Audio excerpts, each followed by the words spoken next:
Hey guys, tonight we're stepping back into the world of an 18th century farmstead, and I mean really stepping into it, because you're about to live an entire day in the life of a colonial farmer. Picture this: no electricity, no running water, no grocery stores, and definitely no snooze button. Just you, a small plot of land, a collection of ungrateful animals, and the creeping realization that everything you eat, wear, or use has to come from your own two hands.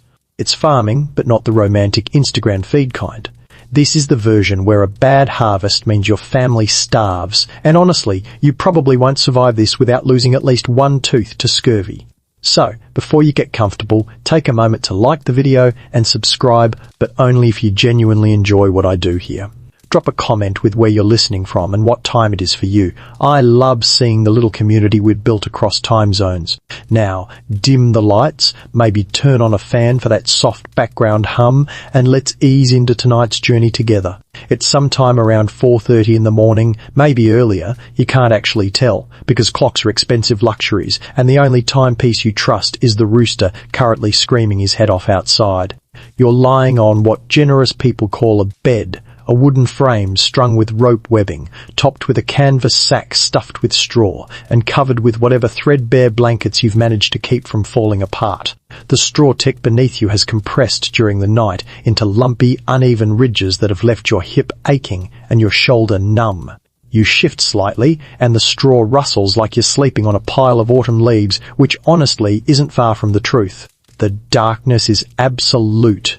No streetlights, no digital clocks casting that soft blue glow, not even moonlight because the shutters are closed tight against the November cold. Your breath makes small clouds in the air. You can't see them, but you feel the moisture on your lips.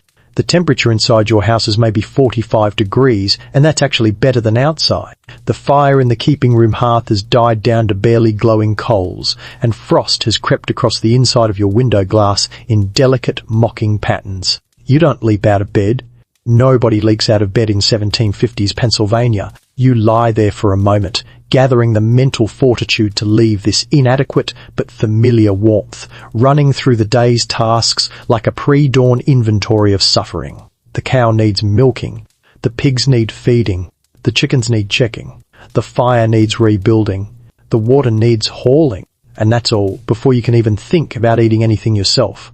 Your wife is already stirring beside you. She probably woke when you did, but she's giving you both a few extra seconds of horizontal existence before the day officially begins.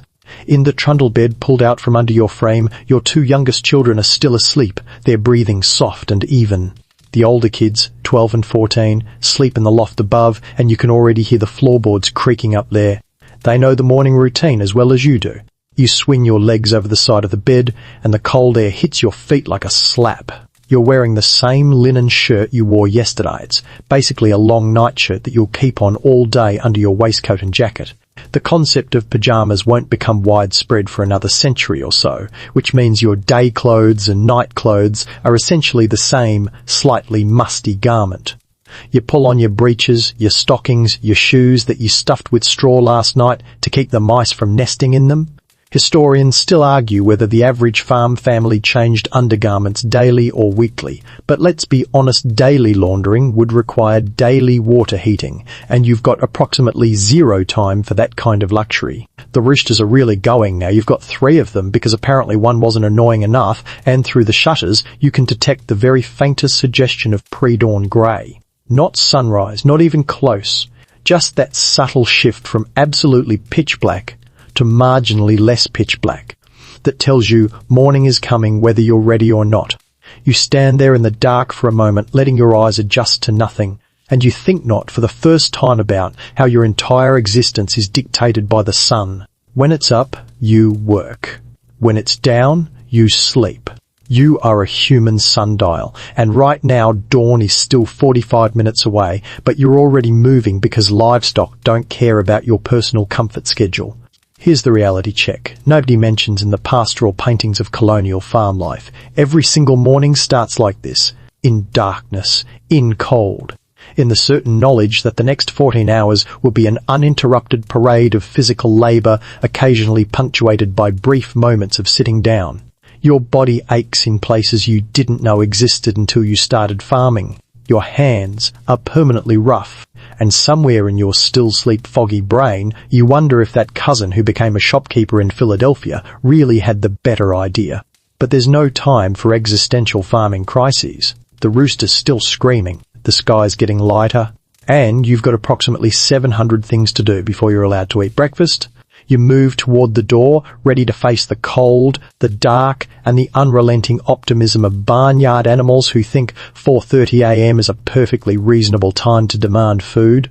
The first thing you do before even thinking about animals, before water, before anything, is deal with the fire. Because without fire, you have no heat, no cooked food, no light, and no way to survive a November morning in pre-revolutionary America. You shuffle through the dark keeping room, navigating by memory around the spinning wheel, the table, the bench, and arrive at the massive stone hearth that dominates one entire wall of this room. You kneel down in front of it, peering into the darkness where last night's fire has collapsed into a bed of ash with maybe, hopefully, a few live coals buried somewhere underneath. You can't see them, glowing. There's too much ash, but you can feel slightly more warmth here than anywhere else in the house, which is promising. You grab the poker from its hook and gently, carefully, tenderly probe the ash pile like you're performing surgery. Too aggressive, and you'll smother what's left. Too timid, and you won't find the live coal that's your ticket to not spending 20 minutes with a flint and steel. There. A tiny red glow appears as you shift the ash aside. It's barely the size of a pea, but it's alive, and that's all you need. You grab a handful of tinder from the basket-dried moss, shredded bark, some lint you've been saving from the clothing, and place it carefully on and around that precious ember. Then you lean down and blow. Not hard, gentle steady breaths that feed oxygen without scattering everything across the hearth. The ember glows brighter. The tinder starts to smoke. You keep breathing, and honestly, this is probably the most meditative part of your entire day. Just you, in the dark, having a relationship with fire that would make your descendants think you're some kind of wizard. The smoke thickens, and then a tiny flame licks up through the tinder. You've done it. You quickly add small twigs, then slightly larger sticks, building the fire carefully like you're constructing a tiny wooden cathedral dedicated to not freezing to death. Within 10 minutes you've got a real fire going, and you add a couple of proper logs from the wood box. The light spreads through the room, casting jumping shadows on the walls, and the warmth is magnificent. You stand there for just a moment, hands extended toward the flames, feeling your fingers tingle as circulation returns. Your wife joins you, and together you bask in this small daily miracle of controlled combustion. But the fire is just step one. Now you need water, and this is where the fun really begins it's not fun at all. You grab 2 wooden buckets and head outside, where the pre-dawn world is still deep in that murky grey twilight that's somehow colder than full darkness. The well is about 50 feet from your house, which seemed convenient when you first moved here, but now just seems like 50 feet of frozen misery twice a day. You can see your breath now, thick clouds of it, and frost crunches under your shoes as you cross the yard. The well is a simple affair, a circular stone wall about 3 feet high, with a wooden windlass mounted across the top. A rope winds around the windlass, and at the end of that rope is a wooden bucket. You start cranking the handle, lowering the bucket into darkness, listening for the splash that tells you it's hit water. There's something vaguely eerie about wells, these deep holes into the earth where water mysteriously accumulates, and you try not to think about the folk stories of things that supposedly live in wells. Historians still argue whether colonial Americans genuinely believed in well spirits or just used them to scare children into being careful, but either way, you're not loving this pre-dawn activity. The bucket hits water with a distant splash. You let it sink and fill, then start cranking it back up. This is harder than it sounds. A full bucket of water weighs about 40 pounds, and you're lifting it straight up from maybe 30 feet down. Your shoulder muscles wake up real quick, and you remember why your grandfather's left arm was noticeably more developed than his right. Repetitive well hauling, the original asymmetrical workout program. The bucket appears at the rim, sloshing and dripping. You grab it, pour the water into one of your carrying buckets, and send the well bucket back down. Repeat. By the time you've filled both carrying buckets, your arms are burning and you're actually sweating despite the cold. You hoist the buckets 40 pounds each, which means you're essentially deadlifting 80 pounds of water across 50 feet of dark farmyard and start the trudge back to the house. Here's a quirky detail nobody puts in the paintings. Water is heavy, awkward, and spills constantly. By the time you reach your door, you've probably lost a pint from sloshing, your hands are frozen to the bucket handles, and you're questioning every life choice that led to this moment. But here's the thing, you need this water.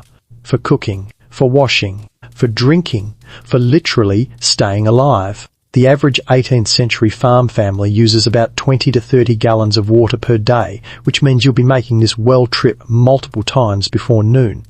You haul the buckets inside and pour most of the water into a large wooden barrel you keep near the hearth. Some goes into the iron kettle hanging from the trammel hook over the fire. You're starting the process of heating water, which takes forever but is necessary for basically everything. A smaller amount goes into the washing basin for later. Your wife has started moving around the kitchen now, and one of the kids has climbed down from the loft, rubbing sleep from their eyes. The fire is crackling nicely. The room is maybe approaching 55 degrees, which feels tropical compared to 15 minutes ago, and through the window, the sky is finally showing legitimate signs of dawn, a thin band of lighter grey along the eastern horizon. You've been awake for maybe 30 minutes, and you've successfully completed 2 tasks, fire and water. Only 743 more things to do today. But at least your hands have mostly thawed out, and the kettle is starting to steam, and somewhere in the barn your cow is definitely wondering where you are with that milking bucket. You grab the milking stool, a wooden pail that's been scrubbed so many times the interior is almost white, and a small lantern, because the barn is going to be darker than the inside of a cow, which is appropriate considering where you're about to be sitting. Your oldest daughter follows you out milking is technically her job, but you're supervising because last week she forgot to tie Bess's back leg and took a hoof to the shoulder for her trouble. The barn is a low, simple structure about 30 feet long, divided into stalls and storage areas with rough-hewn timber. The smell hits you before you even open the door, a rich, thick combination of hay, manure, animal bodies, and fermentation that city people would probably call rustic, but you just call how cows smell. It's not entirely unpleasant. You've been breeding it your whole life, but it's definitely assertive. The kind of smell that announces itself and then sticks around for the conversation. Inside, your livestock is already stirring. You've got 2 cows, Bess and Buttercup, because apparently your wife named them when she was feeling whimsical, plus 3 pigs, maybe a dozen chickens scratching around, and a mule named Job, who absolutely lives up to his biblical namesake in terms of suffering patience.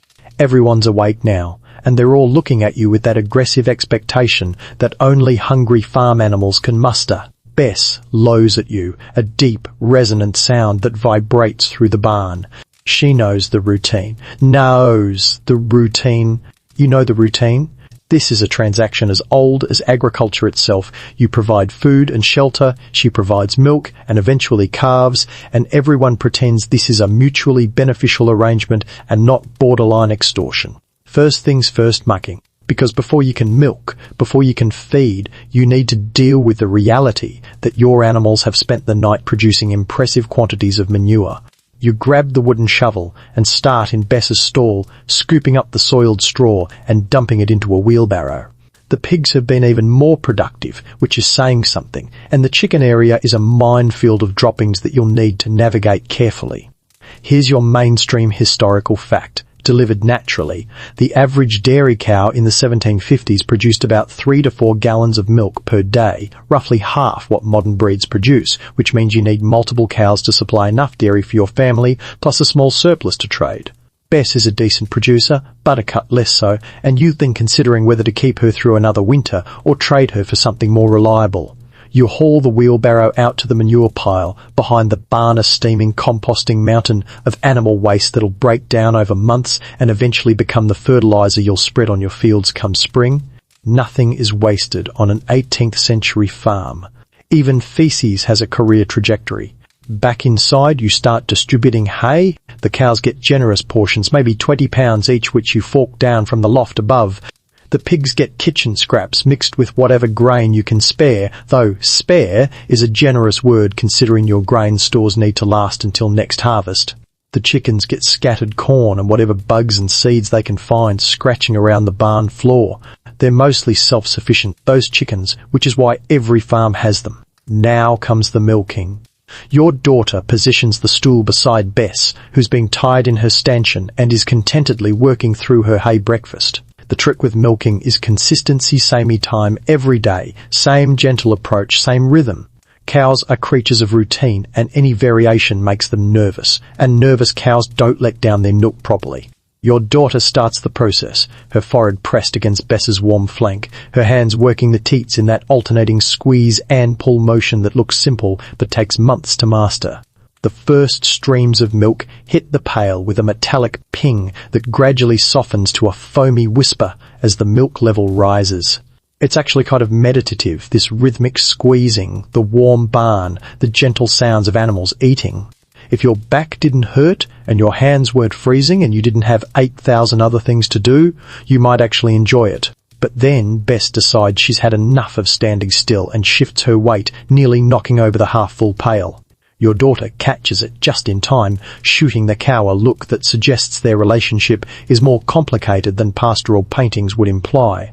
This is the reality of livestock. They're not pets, they're not friends, they're biological production units with personalities, and sometimes those personalities include randomly destructive for no apparent reason. Historians still argue whether colonial farmers genuinely felt affection for their livestock or viewed them purely as economic assets, but you suspect the truth is somewhere in the middle. You can appreciate Bess's consistent milk production while also mentally calculating her eventual value as meat. The pigs are snorting and jostling each other at their trough, displaying the kind of enthusiastic eating that makes you understand why pigging out became a phrase. Pigs are actually shockingly intelligent animals, smarter than dogs according to some measures, but they're also walking garbage disposals who will eat literally anything, including, occasionally, things you definitely didn't mean to feed them. Last month, one of them ate a leather strap you'd set down for 5 seconds, and you're still not entirely sure how it digested that. The chickens are doing their chicken thing, pecking, scratching, making those little burbling sounds that somehow seem both soothing and vaguely accusatory. You check the nesting boxes and find 4 eggs, which isn't bad for November when laying slows down. You pocket them carefully, knowing that each one represents protein your family needs. Your daughter finishes milking Bess and moves to Buttercup while you check Job the mule's water trough and give him his portion of hay. He eyes you with that expression. Mules have perfected a mixture of resignation, judgment, and barely suppressed contempt. Mules are incredibly useful for farm work, stronger than horses and more sure-footed, but they're also stubborn in ways that make rocks look flexible. The barn work takes about an hour total, and by the time you're done, genuine daylight is filtering through the gaps in the boards. The sky outside has shifted from grey to pale blue, and you can actually see the frost sparkling on the grass like someone scattered diamonds across your farmyard. Your daughter carries the milk pail toward the house, probably 3 gallons this morning, and you follow with the eggs, your boots crunching through frozen ground. You've fed the animals, collected the products, and only got kicked once. By 18th century farming standards, that's basically a perfect morning. Back inside, the keeping room has transformed from pre-dawn icebox to something approaching habitable. The fire is roaring now, the iron kettle is steaming energetically, and your wife has already started assembling what passes for breakfast in 1750s rural America. Spoiler alert, it's not bacon and eggs. Well, maybe eggs if you're lucky, but the bacon situation is more complicated than you'd think. Your wife pours the fresh milk into a large earthenware bowl, straining it through cheesecloth to catch any hay or other mystery debris that might have made its way into the pail. Some of this milk will be drunk today, some will be set aside to let the cream rise so she can skim it off for butter making later this week, and some will go into the breakfast porridge that's already bubbling in a smaller pot hanging over the fire. The porridge is the foundation of your morning meal, a thick, greyish sludge made from cornmeal boiled in water or milk until it reaches the consistency of wallpaper paste. You eat this almost every single day. Sometimes it's oats instead of corn, sometimes it's wheat, but it's always porridge, and it's always vaguely the same texture and temperature of wet cement. You'll dump some molasses on it if you have any, maybe a bit of butter, and you'll eat it because it's filling and cheap, and you've got a long work day ahead that requires fuel, even if that fuel tastes like hot sadness. Here's your mainstream historical fact. The average colonial farmer consumed between 3,000 and 4,000 calories per day, significantly more than modern Americans, because manual agricultural labor burns energy at a staggering rate. You're basically a human ox, and you need ox-level caloric intake to function. Endless porridge, Angus porridge. Your wife pulls a loaf of bread from the wooden box near the hearth.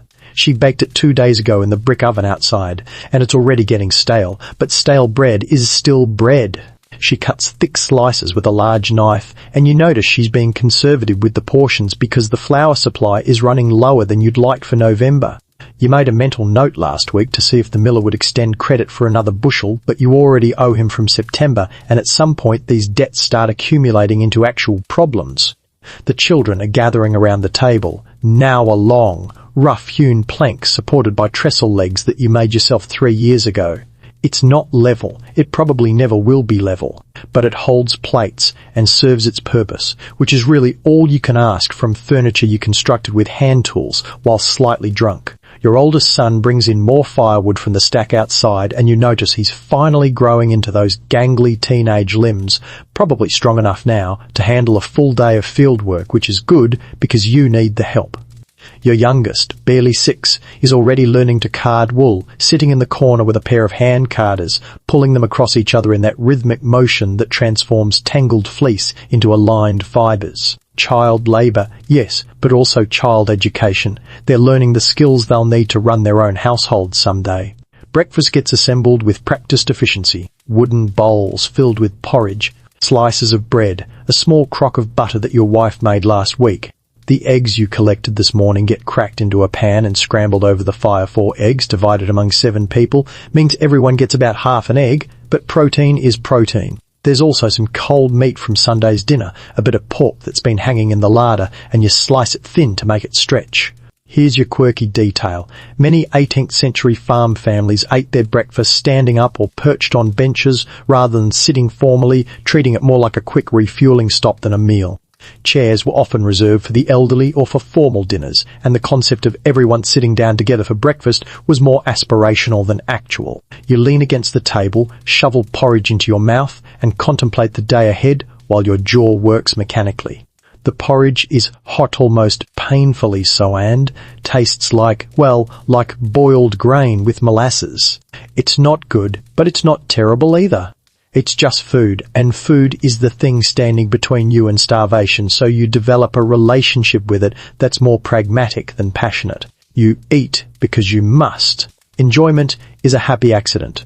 Your wife has also heated some cider from the barrel in the cellar, hard cider, because fresh cider doesn't last, and fermenting it into alcohol is both preservation and pleasure.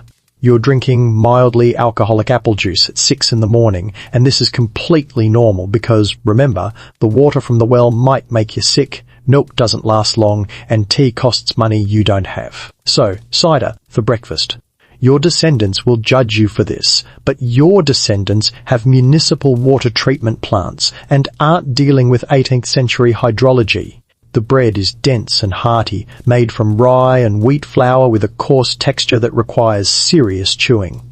White bread is for rich people. You get brown bread with visible grain particles and the structural integrity of soft wood, but it fills your stomach, and when you dip it in the porridge, it absorbs the liquid and becomes almost pleasant. Historians still argue whether colonial farm families said grace before meals, or if that was more common among wealthier, more religious households, but your family mumbles a quick thanks to God for providing this food, and honestly, given the crop yields this year, divine intervention seems like a reasonable explanation for why you're eating it all. The meal takes maybe 15 minutes total. Nobody lingers. Nobody has second helpings unless they're genuinely still hungry and there's food to spare, which there usually isn't.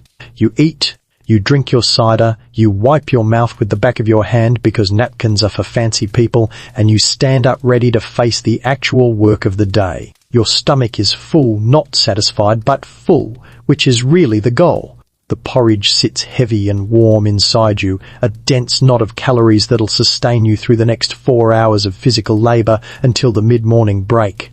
The bread has given you something to chew on, literally and figuratively, and the cider has taken the edge off the cold that's still seeping through the walls despite the fire. You look around the keeping room at your family, all of them, chewing, swallowing, preparing for their own tasks. Your wife will spend the day spinning, cooking, managing the household. The kids will have their assigned chores, water hauling, wood collecting, animal tending, learning whatever trade skills you can teach them. And you'll head to the fields, where the real work waits. But first, you grab one more slice of bread for the road, because optimism is free and calories are precious. The fields are waiting, and unlike your family, the fields don't care about your comfort, your fatigue, or your philosophical concerns about the nature of agricultural existence. You grab your tools from the Barna wooden plough with an iron-tipped share, a mattock, a hoe, and a splitting moorland head toward the eastern field where you've been clearing a new section for next spring's planting. It's about 7 in the morning now, and the sun has finally cleared the tree line, casting long shadows across your 40-acre farmstead. 40 acres sounds impressive until you realise that maybe 15 of those acres are actually arable, another 10 are pasture for the livestock, and the rest is forest. You're slowly, painfully converting into farmland, one tree at a time. Your entire agricultural operation is roughly the size of a modern city park, and somehow you're supposed to grow enough food to feed 7 people for a year while also producing surplus to trade for the things you can't make yourself. The eastern field is a work in progress. You've been attacking it for 2 years, now felling trees, pulling stumps, hauling rocks, turning virgin forest into something approximating productive soil. This morning's task, removing a massive oak stump that's been mocking you since August. You've already cut away the roots you can reach, but the main taproot goes down to approximately the centre of the earth, and removing it requires a combination of digging, chopping, leveraging, and cursing that would make a sailor blush. You start with the mattock, a heavy tool with a blade on one side and a pick on the other, and begin excavating around the stump. The ground is hard, partially frozen from last night's frost, and every swing sends vibrations up through the wooden handle into your hands and shoulders. Your breath comes out in clouds. Your back, which was already not thrilled about the morning's activities, begins expressing serious reservations about this entire enterprise. Here's your mainstream historical fact. Land clearing was one of the most dangerous and time-consuming aspects of establishing a farm, with some estimates suggesting it took a single farmer an entire year to clear just 3 to 5 acres of virgin forest using hand tools. You've been working this eastern section for 2 years and have maybe cleared 2 acres, which puts you right on schedule for barely keeping up with 18th century expectations. You dig and chop and pry, working around the stump in a circle, exposing more of the root system. Each root is like a wooden tentacle anchoring this dead tree to the ground with the grip of geological time. You hit one with your mattock and the blade bounces off, the impact jolting up your arms and reminding you that wood, when properly aged and dense, is roughly as hard as rock and twice as stubborn. Your oldest son joins you after about an hour, and together you work the stump from opposite sides. He's learning watching how you position the mattock for maximum leverage, how you read the root structure to find weak points, how you pace yourself so you don't exhaust all your energy in the first hour of what will be an all-day job. This is his agricultural education, passed down through demonstration and repetition, the way farming knowledge has been transmitted since humans first stuck seeds in dirt and hoped for the best. Around 9 o'clock, you take a break. Not because you want to, but because your hands are developing blisters on top of yesterday's blisters, and your lower back is sending urgent messages suggesting that maybe humans weren't designed for this level of sustained bending and lifting. You sit on a rock, and your son brings you the water jug, which is actually filled with weak beer because, again, water might kill you, but beer has been boiled during brewing and is therefore safer. The beer is slightly sour, room temperature, and honestly not particularly good, but it's wet and it contains calories and electrolytes, so you drink it while surveying your domain. From here you can see your entire farmstead, the house with smoke rising from the chimney, the barn, the fenced pasture where Bess and Buttercup are grazing, the garden plot near the house, the cornfield where dried stalks still stand waiting to be cut and shocked. It's yours, all of it, which sounds romantic until you remember that yours means your responsibility and your problem when anything goes wrong. Here's your quirky tidbit. Some colonial farmers would deliberately leave a few large trees standing in cleared fields to provide shade for livestock and workers, creating what modern ecologists would recognise as silver pasture systems, though 18th century farmers just called it not being stupid enough to work in full sun all day. You notice your wife in the garden plot, bent over the remaining root vegetables. She's harvesting carrots and parsnips before the ground freezes, solidonce that happens. You won't be able to dig anything until spring. The garden has been productive this year, which is good, because the corn yield was mediocre and you're already calculating how to stretch your grain supplies through next summer. Back to the stump. You and your son spend the next 2 hours alternating between digging and chopping, gradually exposing more of the root system. Your hands are definitely bleeding. Now you can feel the warm wetness inside your work gloves, which are really just old stockings you've repurposed because actual leather gloves cost money. The blisters have burst and reformed and burst again, creating raw patches that'll hurt for days but will eventually callus over, adding to the permanent rough terrain of your farmer's hands. Historians still argue whether colonial farmers took pride in their work or viewed it as grinding necessity, but you suspect it's both simultaneously. You can hate the labour while still taking satisfaction in the results. That stump is your enemy, but when you finally get it out, you'll feel genuinely triumphant, at least until you remember there are 17 more stumps in this field alone. The sun climbs higher. The temperature maybe reaches 50 degrees, which feels tropical compared to dawn. You've shed your outer jacket and are working in just your waistcoat and shirt, and even so, you're sweating. The paradox of November farm work, you start freezing and end up overheated, and there's no comfortable middle ground. Around 11:30, you finally get enough roots exposed that you can attempt the actual extraction. You fetch a long iron pry bar from the barn and a length of chain. The technique, wrap the chain around the stump, attach it to Job the mule, and let him do the heavy pulling while you lever from the side with the pry bar. It's not elegant, but elegance is not really the agricultural aesthetic you're going for. Job takes position, you shout encouragement mixed with threats, and he starts pulling. The chain goes taut. The stump creaks. Your son levers from one side while you push the pry bar under the main root. For a long moment nothing happens, just Job straining, the chain groaning, your muscles screaming, and then, suddenly, with a sound like the earth itself giving up, the stump breaks free. It rises from the ground trailing dirt and severed roots, and you genuinely want to cheer except you're too exhausted and there are still 16 more stumps waiting. Welcome to field work. Your back does indeed scream. Your hands are indeed blistered. And tomorrow you get to do this all over again. By noon, you've moved on from stump removal to the less dramatic but equally tedious work of turning soil in the sections you cleared last month. The plough waits in the barn. You'll bring it out in spring for serious field preparation, but right now you're using a broad hoe to break up the larger clods of earth, exposing rocks that have apparently been breeding underground because there are definitely more of them than there were last week. You work in a rhythm: swing, chop, turn, step, repeat. Swing, chop, turn, step, repeat. Your mind goes into a kind of meditative autopilot while your body executes the same motion over and over. This is what most of farming actually is: not dramatic. Harvests or exciting barn raisings, but just repetitive physical labour that would drive a modern person absolutely insane within about 45 minutes. The sun is directly overhead now, and you're genuinely thirsty.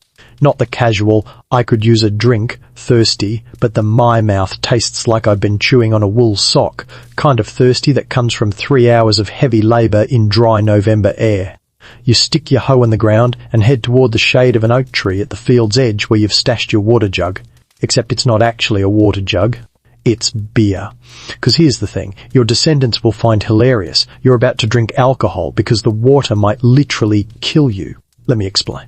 The well water on your farm is probably fine. You dug it deep. It's uphill from the barn and the privy, and you've never gotten sick from it. Probably, but waterborne illness is common enough in the 18th century that people have developed a healthy suspicion of drinking straight water, especially in warm weather. You don't know about bacteria that won't be discovered for another century, but you know that sometimes water makes people violently ill, and you know that beer, cider and wine somehow don't have this problem.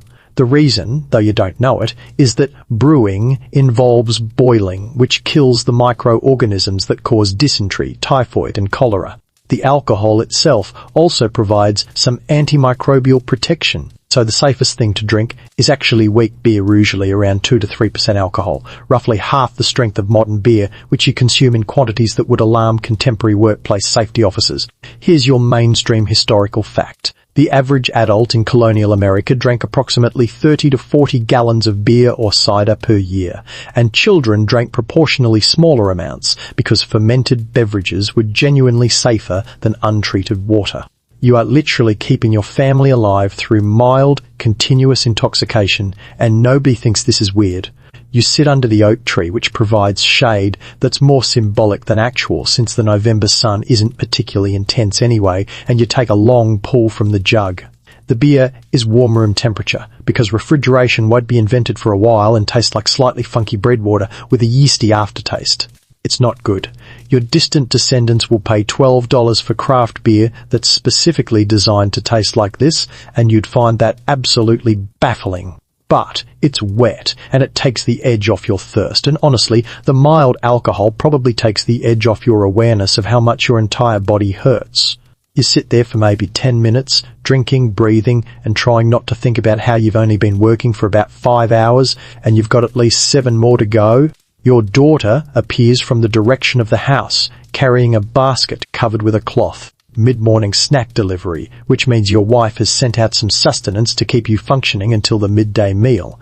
You lift the cloth and find a hunk of bread, some cheese, a couple of wrinkled apples from last fall's harvest that have been sitting in the root cellar, and luxury of luxurious, a small piece of the molasses cake your wife made for Sunday. Here's your quirky tidbit. Some historical accounts suggest that farmers would deliberately eat salty or strongly flavored foods during work breaks to encourage thirst and therefore beer consumption, under the theory that the beer's calories would provide additional energy.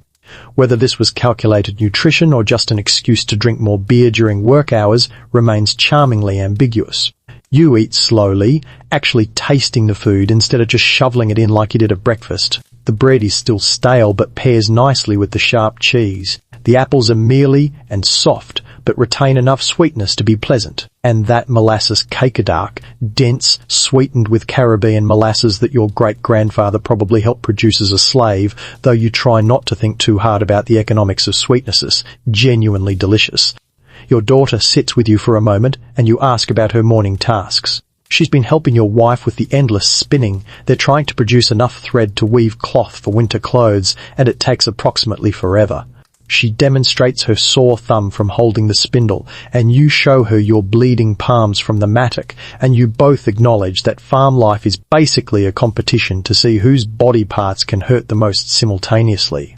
Historians still argue whether colonial families had the kind of casual, affectionate interactions we'd recognize as family bonding, or whether poverty and constant labor created more transactional relationships. But sitting here under this oak tree, sharing stale bread and warm beer with your daughter, you feel something like contentment. Or maybe that's just the alcohol and exhaustion talking. Hard to tell. The break ends too soon. Your daughter heads back to the house with the empty basket, and you stand up your knees cracking audibly because you're 38 but your body feels 60 and return to the field. The hoe is still where you left it, stuck in the ground like a sad flag marking your territory.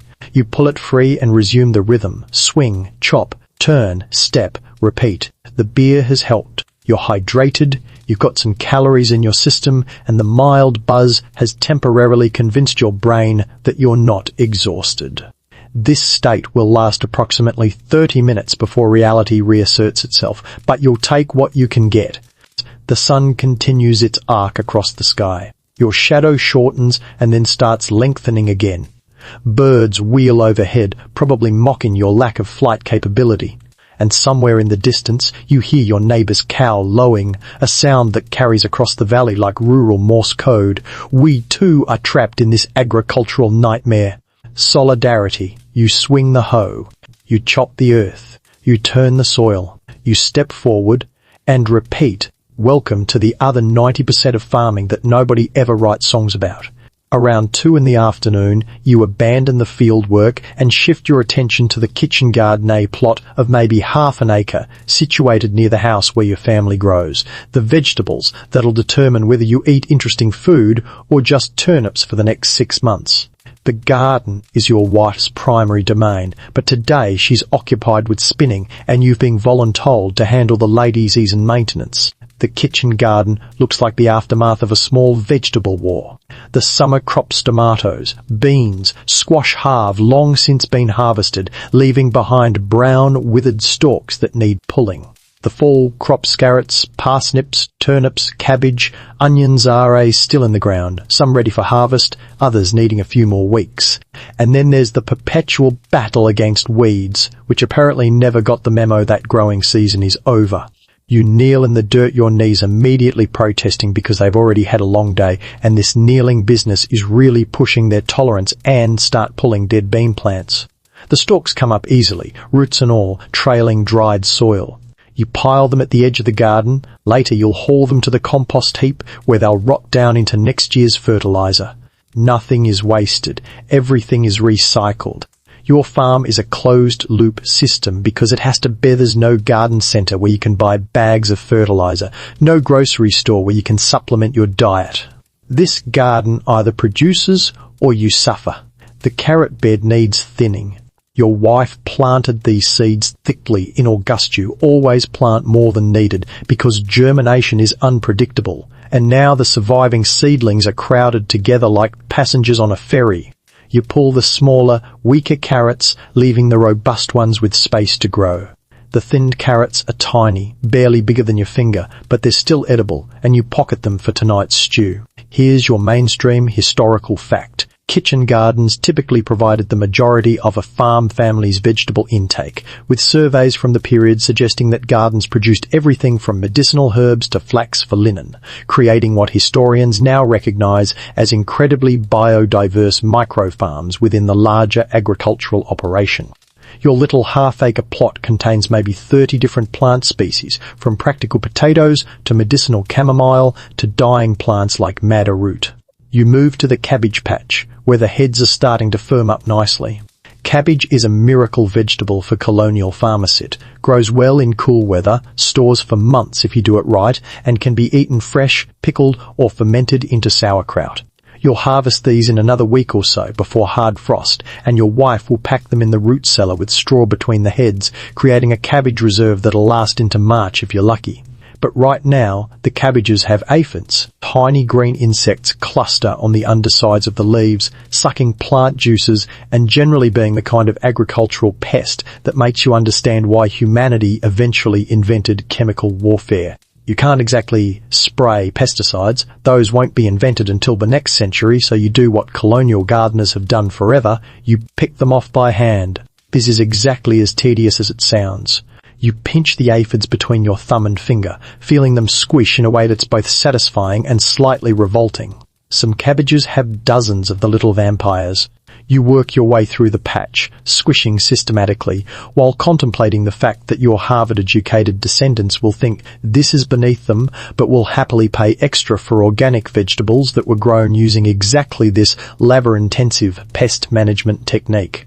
Here's your quirky tidbit. Some colonial gardeners would plant herbs like tansy, rue or wormwood near vulnerable crops, believing their strong scents deterred insects.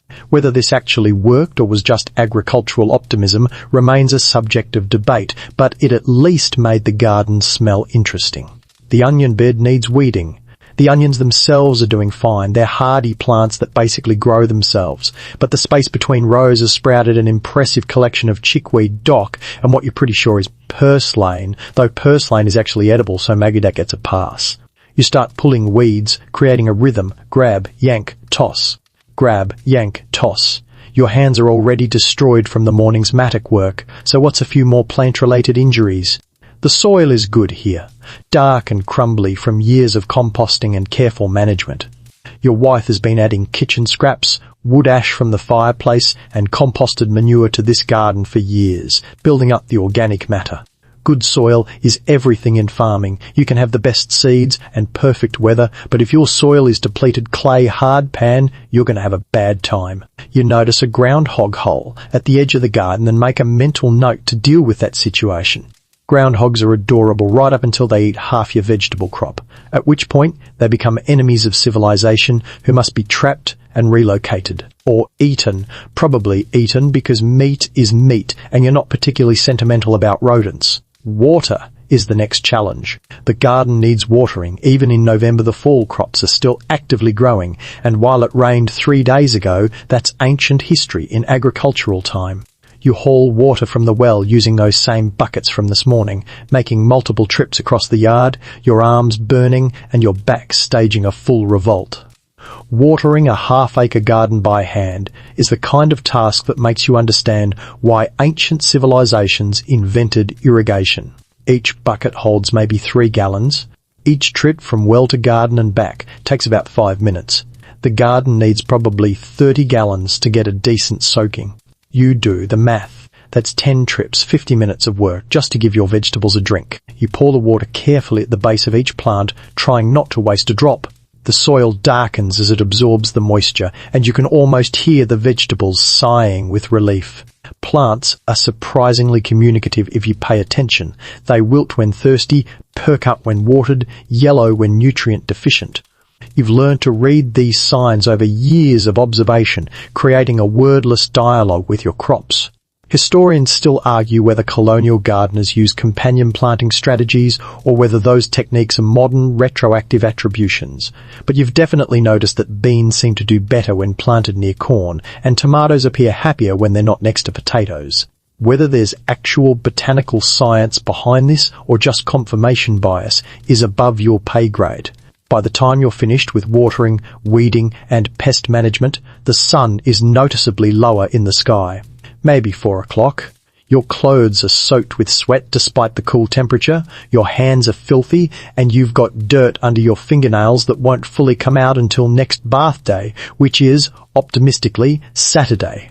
But the garden looks better. The weeds are gone. The cabbages are aphid-free, at least for now. The onions have room to breathe. The carrots have been thinned. You've maintained this small patch of domesticated earth, kept the chaos at bay for another day, and ensured that your family will have vegetables to eat when winter really sets in. You stand at the garden's edge, surveying your work, and allow yourself a moment of agricultural satisfaction. That moment lasts approximately 15 seconds before you remember that the evening animal chores are coming up, and this day is nowhere near finished. Let's rewind a bit to that midday meal, because you actually did stop working around 1 o'clock between the field work and the garden maintenance for what colonial farmers called dinner, which was the main meal of the day and not, confusingly, the evening meal your descendants will call dinner.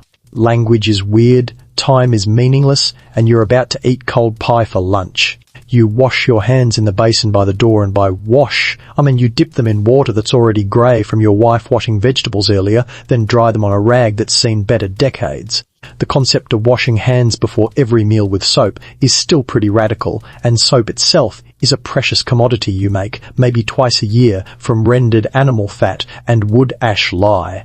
So your hands are cleaner than they were, which is relative, and probably still harbour enough dirt and bacteria to horrify a modern health inspector. The table is set with wooden trencher's hollow plates carved from single pieces of wood, and your family gathers around with the practiced efficiency of people who do this 3 times a day. There's no formal, everyone sit down together ceremony. People drift in, grab food, eat standing or sitting depending on available space and energy levels, and drift back out. It's more like a relay station than a family dinner in the Norman Rockwell sense. The centrepiece of this meal is a pork pie that your wife made yesterday, a thick, sturdy pastry crust filled with chopped pork, onions, and some herbs from the garden. It's served cold, because reheating it would require oven space and fuel you're saving for tonight's bread baking. The crust has the structural integrity of wood and requires genuine jaw strength to chew, but the filling is savoury and fatty and exactly what your body needs after 5 hours of manual labour. Here's your mainstream historical fact. The midday meal typically provided the largest caloric intake of the day for farm families, often accounting for 4045% of total daily calories, because it needed to sustain workers through the afternoon shift, while also being substantial enough to prepare during the morning work routine. Your wife has been working on this meal since breakfast ended, timing everything so it's ready when you stumble in from the fields. There's also cheese hard, aged cheddar that you traded for last month with the neighbour who keeps dairy cows specifically for cheese making. It's sharp and salty and crumbly, and you hack off chunks with your pocket knife because individual cheese slices are not yet a thing. You pile cheese on the pie crust, creating a combination that's probably 30% fat by volume, but also delivers the calories you desperately need. Pickled vegetables appear on the table: cucumbers, beets, cabbage, all preserved in vinegar brine with dill and garlic. These are your vitamin C sources now that fresh produce is winding down, and while you don't know about vitamin C specifically, that won't be identified for another 150 years. You know that eating pickles in winter somehow prevents your gums from bleeding and your teeth from falling out. The pickles are sour enough to make your eyes water and crunchy enough to clean your teeth, which is convenient because toothbrushes are barely a thing. Your wife has also boiled some turnips and parsnips, which sit in a wooden bowl steaming gently. Nobody is excited about turnips. Turnips are what you eat when everything else has run out, but it's only November, so having turnips now is less desperate times and more practical use of root vegetables before they spoil. You mash them with a fork and add a knob of butter, transforming them from depressing to acceptably bland. Here's your quirky tidbit. Some households would keep a perpetual stew pot hanging over the fire, continuously adding ingredients and serving portions, theoretically maintaining the same base broth for weeks or even months. Whether this was genius resource management or a recipe for food poisoning depended entirely on how carefully you managed the temperature and ingredient quality. The drink is, predictably, cider. Room temperature, slightly fizzy from ongoing fermentation, with an alcohol content that hovers around 5%. You pour it from a ceramic jug into wooden cups that are slightly warped from years of use. The cider is apple sweet and yeasty, and it cuts through the fat of the pork pie nicely. Everyone drinks, including the children, though theirs is watered down to maybe 2% alcohol because even 18th century parents have some limits. The meal happens quickly. You're not savouring flavours or having meaningful conversations about your feelings. You're refuelling. Fork to mouth, chew, swallow, repeat. Your youngest asks for more pie and gets denied because there needs to be some left for supper. Your oldest son reaches for the last chunk of cheese at the same moment you do, and you win through superior size and parental authority. Your wife eats standing up by the fire because she's already thinking about the next task and doesn't want to waste time sitting. Historians still argue whether colonial families ate in silence or engaged in table conversation, but your experience suggests it varies wildly depending on how tired everyone is. Today you're all tired, so the conversation consists of, pass the pickles, is there more cider, and stop kicking your sister under the table. The pie is genuinely good, though your wife has a talent for pastry that you've never quite mastered. The lard-based crust is flaky despite being cold, and the pork filling has that perfect balance of meat and seasoning. You make a mental note to tell her it's good, then immediately forget because your brain is already cataloguing the afternoon's remaining tasks. You eat maybe 3 solid servings, which translates to about 1,200 calories if anyone were counting, which they're not, and feel legitimately full for the first time today. Not satisfied in a gourmet sense, but full in a my stomach is now a dense ball of pie, cheese and root vegetables sense. Your body has calories to burn, your blood sugar has spiked, and you're experiencing that brief post-meal contentment that makes life seem temporarily manageable. And then comes the rest period, which is exactly as long as your body requires to process the fact that it's full. Maybe 10 minutes, possibly 12 if you're really pushing it. You lean back on the bench, close your eyes, and exist in a state of semi-consciousness while your digestive system does its thing. Your wife is already moving around the kitchen, cleaning dishes in a wooden tub filled with hot water from the kettle. Your children are finishing their portions at various speeds, the youngest picking at turnips with obvious reluctance, the oldest already standing up and ready to return to whatever task you've assigned him. The fire crackles. The room is warm. For this brief moment, nothing hurts and nobody needs anything from you. The moment ends when you stand up, your back cracks audibly, multiple vertebrae announcing their displeasure simultaneously, and your knees make sounds like a bag of wet gravel. You're 38 years old, but your body is running on about 60-year-old parts, all of them overused and under-maintained. Your wife hands you a piece of bread for the afternoon, your portable snack, because you'll be back in the garden until the sun sets and you'll need something to keep you functional. You accept it, grab your hat from the peg by the door, and head back outside where the garden waits with its infinite demands for weeding, watering, and pest management. 10 minutes of rest. That's what you get. That's what anyone gets on an 18th century farm. And honestly, some days that's enough. Back to the fields. Your body had approximately 12 minutes to process that pork pie, and now it's being asked to perform heavy labour while simultaneously digesting approximately 2 pounds of pastry and fat. This is less than ideal, but ideal isn't really part of the agricultural vocabulary. You return to the eastern field, where this morning's stump removal triumph now feels like ancient history. The afternoon work is less dramatic, but equally necessary. You're preparing sections for spring planting by breaking up the soil, removing rocks, and generally convincing this patch of former forest that it's now a wheat field. The soil disagrees with this assessment and expresses its disagreement through the medium of being incredibly difficult to work with. You pick up the hoe, again your old friend, your nemesis, your constant companion in the war against uncooperative earth.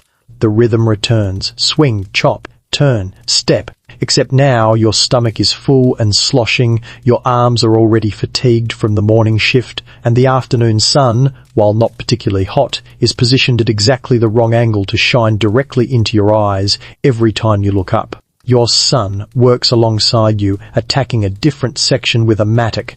He's gotten stronger this year. You've noticed his shoulders filling out, his hands developing the same callus as yours have, and there's something both satisfying and melancholy about watching him grow into this life. Satisfying because you need the help, melancholy because you remember being 14 and thinking there had to be more to existence than breaking rocks out of frozen dirt. The rocks are the real problem. You hit one with your Hoia solid, jarring impact that sends vibrations up your arms and uncover what appears to be a boulder the size of a sheep. Where do these come from? You cleared this section last year. You specifically removed all visible rocks, and yet here's a new one, as if the earth is actively generating obstacles just to annoy you.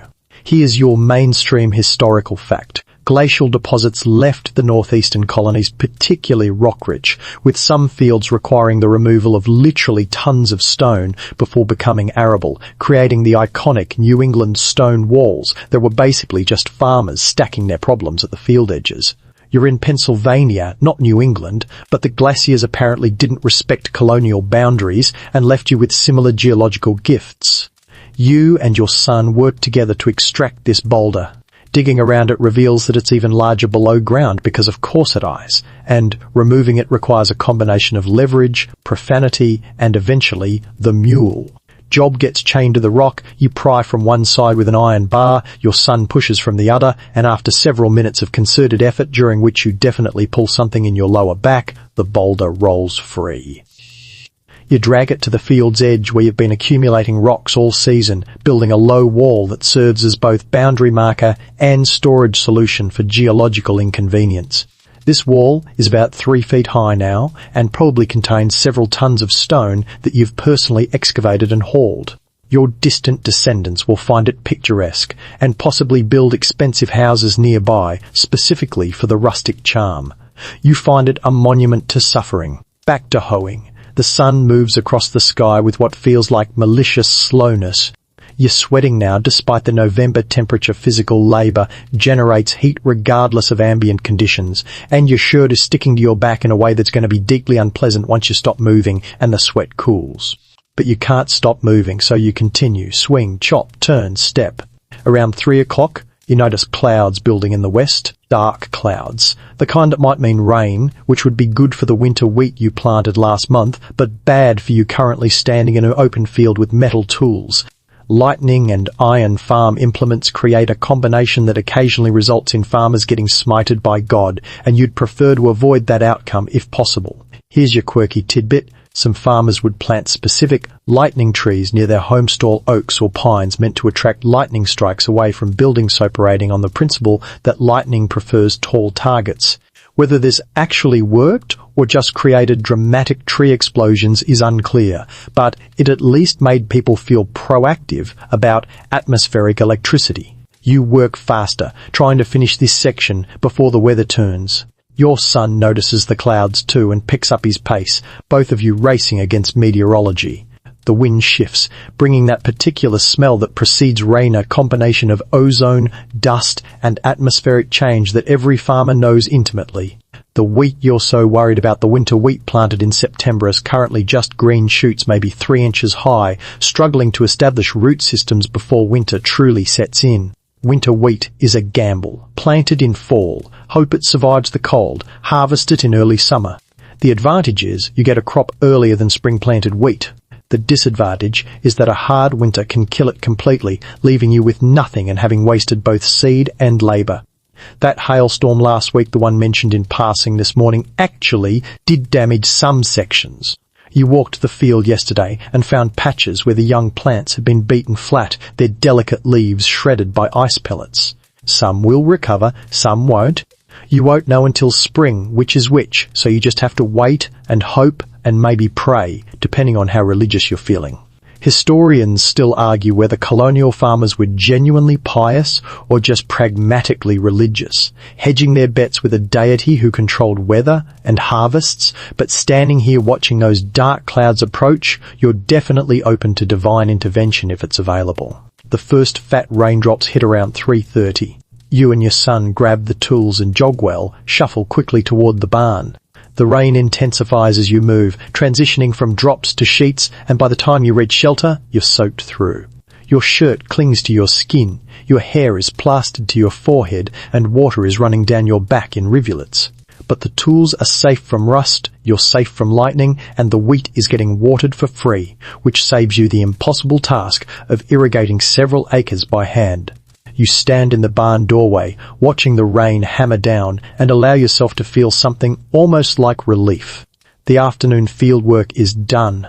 Not because you finished everything, you never finish everything, but because weather has made the decision for you. Sometimes nature gives you permission to stop, and you take it. The rain stops after about 45 minutes, leaving everything soaked and muddy and somehow even colder than before.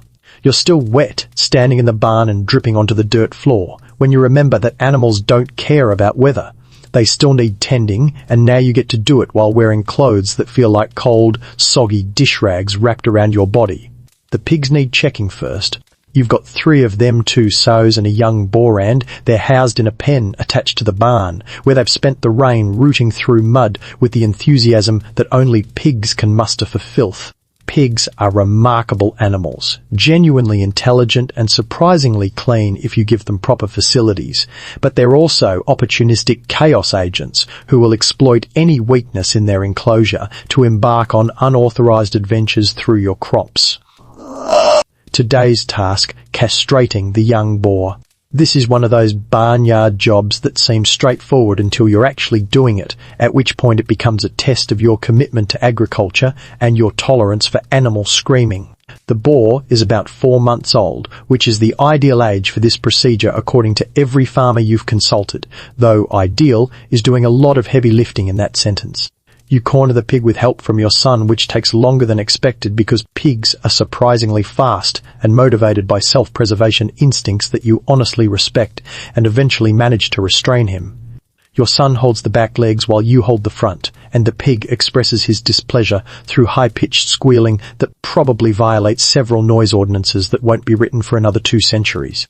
Here's your mainstream historical fact. Castrating male pigs was standard practice on colonial farms to prevent aggressive behavior and improve meat quality, with most farmers performing the procedure themselves using knives sterilized in boiling water, or flame the concept of veterinary medicine for livestock being largely non-existent outside of horses valuable enough to warrant specialized care. You've done this before, but it never gets less unpleasant. You make a quick incision with your sharpest knife cleaned in the fire, first because you've learned that dirty tools lead to infected animals, and remove the testicles as quickly and cleanly as possible. The pig screams like you're murdering him, which you're definitely not, but try explaining that to a terrified young boar. Your son looks slightly green but holds steady, because this is farm education and squeamishness is a luxury you can't afford. The whole procedure takes maybe 90 seconds. You apply some pine tar to the wound, the standard antiseptic available to farmers who don't have access to actual medical supplies, and release the pig, who immediately runs to the far corner of the pen to sulk and probably plot revenge. He'll be fine in a few days, and in 6 months when you slaughter him, the meat will be significantly better than it would have been from an intact boar. Agriculture is pragmatic in ways that make modern people uncomfortable. You wash your hands in the rain, barrel cold water that probably doesn't remove much bacteria, but at least gets the visible blood off, and move on to the next animal task. The chickens need their nesting boxes cleaned because apparently they've decided to express their feelings about the rain by defecating with unusual enthusiasm. You scrape out the soiled straw, scatter fresh bedding, and collect the day's eggs, only 3 this time, because November means reduced laying, and you're lucky to get that many. Here's your quirky tidbit.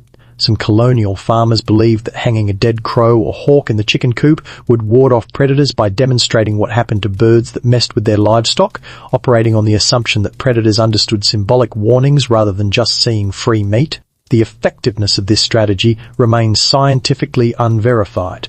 The mule job needs his hooves checked. You lift each leg a process job tolerates with the patience of someone enduring necessary indignity, and examine the hooves for stones, cracks, or signs of infection.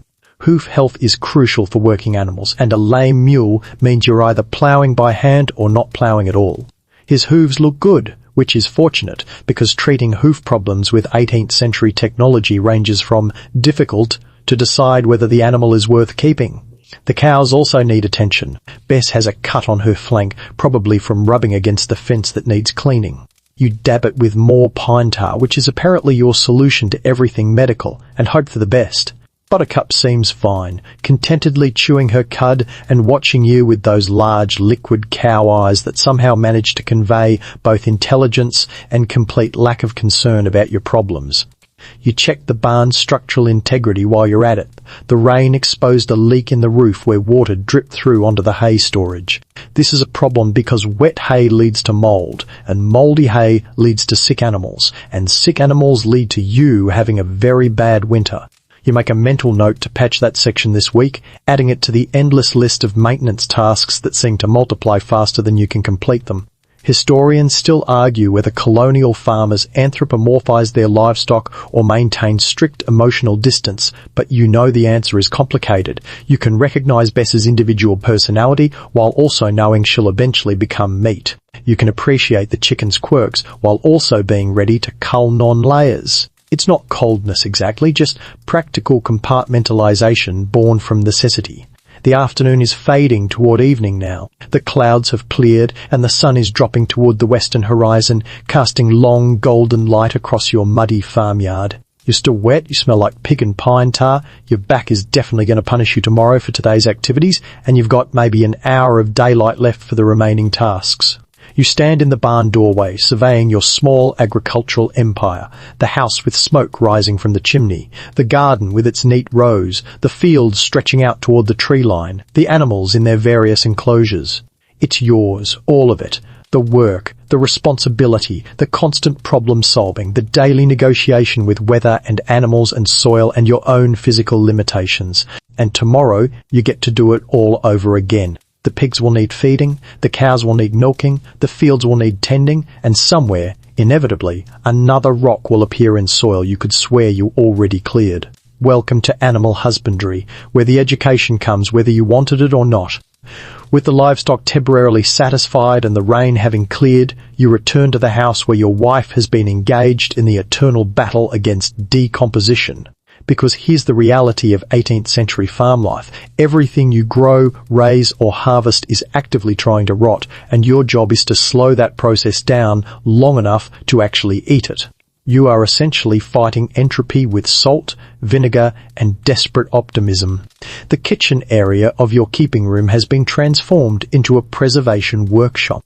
On the table sits a wooden barrel, several ceramic crocks, a basin of brine so salty it could probably preserve a mammoth, and the remains of the pig you slaughtered last week. Yes, that pig, the one you raised from a piglet, fed all summer, and then killed in a process that was emotionally complicated but nutritionally necessary. Now it's being converted into preserved pork that'll feed your family through winter. Your wife has already done most of the butchering. She's better with a knife than you are, which you're willing to admit, and the various cuts are laid out awaiting treatment. Some pieces will be salted, some will be smoked, and some will be rendered into lard, because fat is precious and nothing gets wasted.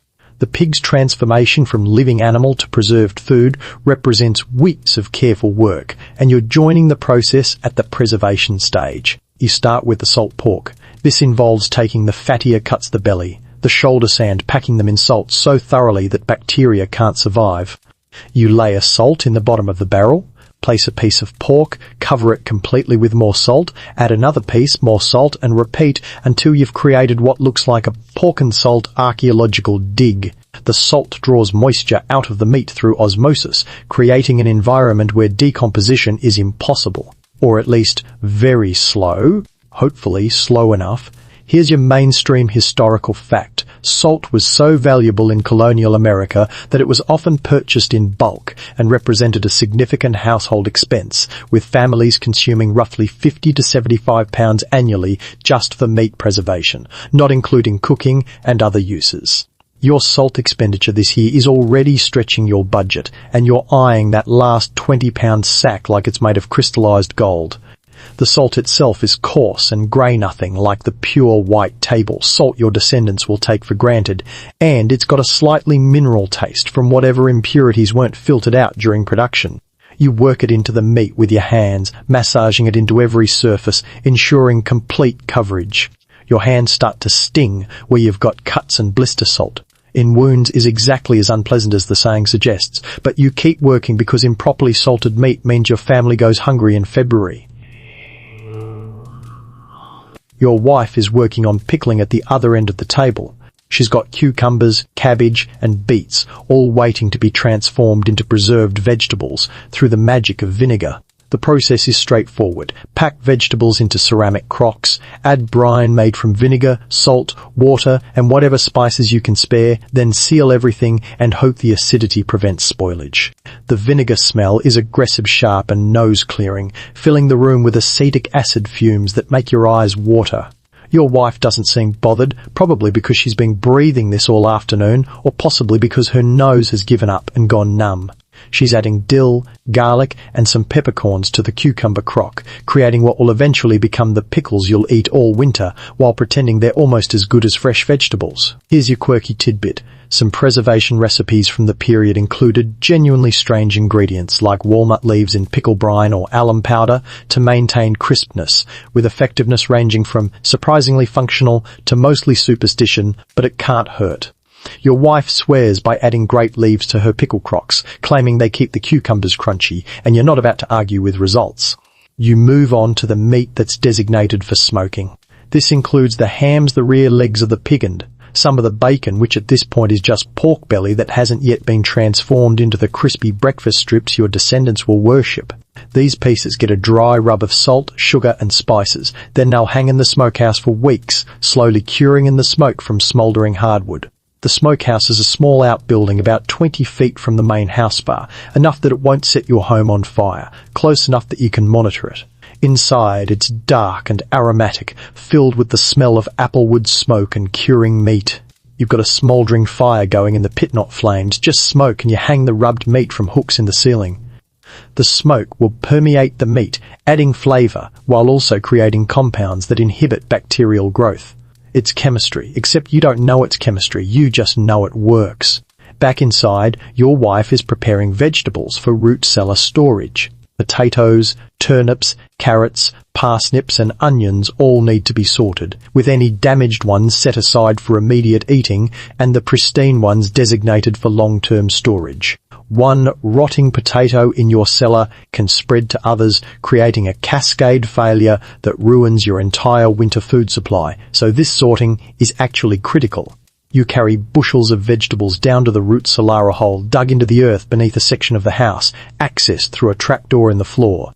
It's maybe 8 feet deep, 10 feet square, and maintains a temperature just above freezing year-round. The walls are dirt, the floor is dirt, and everything smells like earth and potatoes. You layer vegetables in wooden bins with straw between layers, creating organized storage that'll theoretically last until spring. Historians still argue whether root cellars were reliably effective or if colonial families regularly lost significant portions of their stored food to rot and vermin, but your experience suggests it's a constant battle you check the cellar weekly, removing any vegetables showing signs of decay before they contaminate the rest. Your youngest daughter is helping prepare sauerkraut fermented cabbage that's both preserved food and probiotic miracle, though nobody knows about probiotics yet. She's shredding cabbage with a knife, creating thin ribbons that your wife packs into a crock with salt, pressing down firmly to release the cabbage's natural juices. Within days, beneficial bacteria will begin fermenting the mixture, creating lactic acid that preserves the cabbage and gives it that distinctive sour flavor. It's controlled rot, basically, and it's delicious. The lard rendering happens last. You take the pigs for tanned. There's a surprising amount of tanned. Heat slowly in a large iron pot over the fire. The fat liquefies, becoming clear liquid lard that you'll strain and pour into containers for storage. This lard will be your primary cooking fat, your soap-making ingredient, your candle material, your everything grease. One pig produces maybe 15 pounds of lard, and you'll use every ounce. The rendering process fills the house with a smell that's somewhere between cooking bacon and rendering facility, and your wife opens a window despite the cold because the alternative is suffocating in pork-scented air. The liquid fat gets poured through cheesecloth into ceramic crocks, where it'll solidify as it cools, becoming shelf-stable fat that lasts months. By the time you're finished, the kitchen looks like a preservation battlefield. There's salt everywhere, vinegar puddles on the table, vegetable scraps piled in baskets for the pigs, and ceramic crocks lining every available surface. But you've also successfully converted perishable food into storable food, bought yourself months of eating, and demonstrated humanity's ancient war against decomposition. One pig down, several months of protein secured, and only moderate cell-related hand injuries. You'll call that a win. Around 5 in the afternoon, with the preservation work temporarily paused and the light starting to fade, you join your wife and daughters in the keeping room's textile corner where the never-ending production of cloth continues. Because here's a reality check that'll blow your modern mind. Every single piece of fabric your family wears, every shirt, every stocking, every blanket, every handkerchief has to be produced by hand, from raw fiber to finished cloth, by your household. There is no clothing store. There is no Amazon. There is just you, sheep's wool, flax plants, and an absolutely staggering amount of labour. Your wife is at the spinning wheel, her foot working the treadle in a steady rhythm while her hands feed wool roving onto the spinning flyer. The wheel hums as it turns, that distinctive whirring sound that's been the soundtrack of domestic life since someone invented this miracle device. She's been spinning on and off all day between cooking, preservation work, and the 1,000 other tasks, and she's produced maybe 400 yards of wool yarn. That sounds impressive until you learn that a simple shirt requires approximately 3,000 yards of thread. The math is depressing. Your oldest daughter sits near the fire with a drop spindly, more portable spinning tool that's basically a weighted stick working through a basket of prepared flax fibres. Flax is what becomes linen, and processing flax is one of those multi-stage nightmares that makes wool seem easy by comparison. You grew the flax plants last summer, pulled them at harvest, soaked them in water for weeks to rot the outer stems, a process called retting that smelled like death, then beat them with wooden tools to separate the fibres, then combed those fibres, and now finally they can be spun into thread. All that work to create the raw material for spinning, and the spinning itself takes hours per shirt's worth of thread. Here's your mainstream historical fact. The average colonial woman spent between 3 and 6 hours per day on textile production, with some estimates suggesting that producing enough cloth for a family of 7 required approximately 1,100 hours of spinning per year, not including weaving, sewing, or finishing work.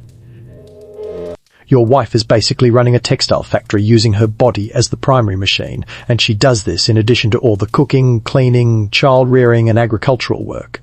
You're on carding duty tonight, which is the pre-spinning process that transforms raw wool into spinnable roving. You've got 2 hand cards wooden paddles covered with hundreds of tiny wire teat hand, a basket of greasy dirty wool that was sheared from your sheep last spring. The wool still has lanolin in it, that natural sheep oil that makes everything slightly sticky and smell like barnyard, but the lanolin actually helps with spinning, so you leave it in. The carding process is meditative in a mind-numbing sort of way. You take a clump of wool, place it on one card, drag the other card across it repeatedly, and gradually the tangled fibres align themselves into a fluffy, organised mass. Then you peel this roving off the card and hand it to your wife, who adds it to her spinning basket. You repeat this approximately 7,000 times per evening, or at least it feels that way, and your hands develop a rhythm that requires zero brain engagement, which is good because your brain is exhausted from thinking about stump removal and pig castration. Your middle daughter is winding finished yarn into ball staking the spun thread from the wheel and organising it for storage and eventual weaving. This seems like it should be simple, but wool yarn tangles with a vindictiveness that suggests sentient malice, and managing it requires patience and attention. She's also learning to identify inconsistencies in the spinning, thick spots, thin spots, places where the twist is wrong, because quality control matters when you're making fabric by hand. Here's your quirky tidbit. Some households would hold spinning bees, where neighbourhood women gathered to spin together, theoretically for social purposes, but also because group pressure made people work faster and peer competition improved quality. Whether these were genuinely fun social events or just enforced productivity sessions disguised as parties remains delightfully ambiguous. The spinning wheel continues its rhythmic hum. Your wife's hands move with practiced efficiency, drafting fibres from the roving, feeding them onto the flyer, building up thread on the bobbin. She can do this while having conversations, supervising children, or planning tomorrow's meal sites so automatic that it requires minimal, conscious attention. Textile production has colonized the background of domestic life, running constantly like an engine that can never be turned off.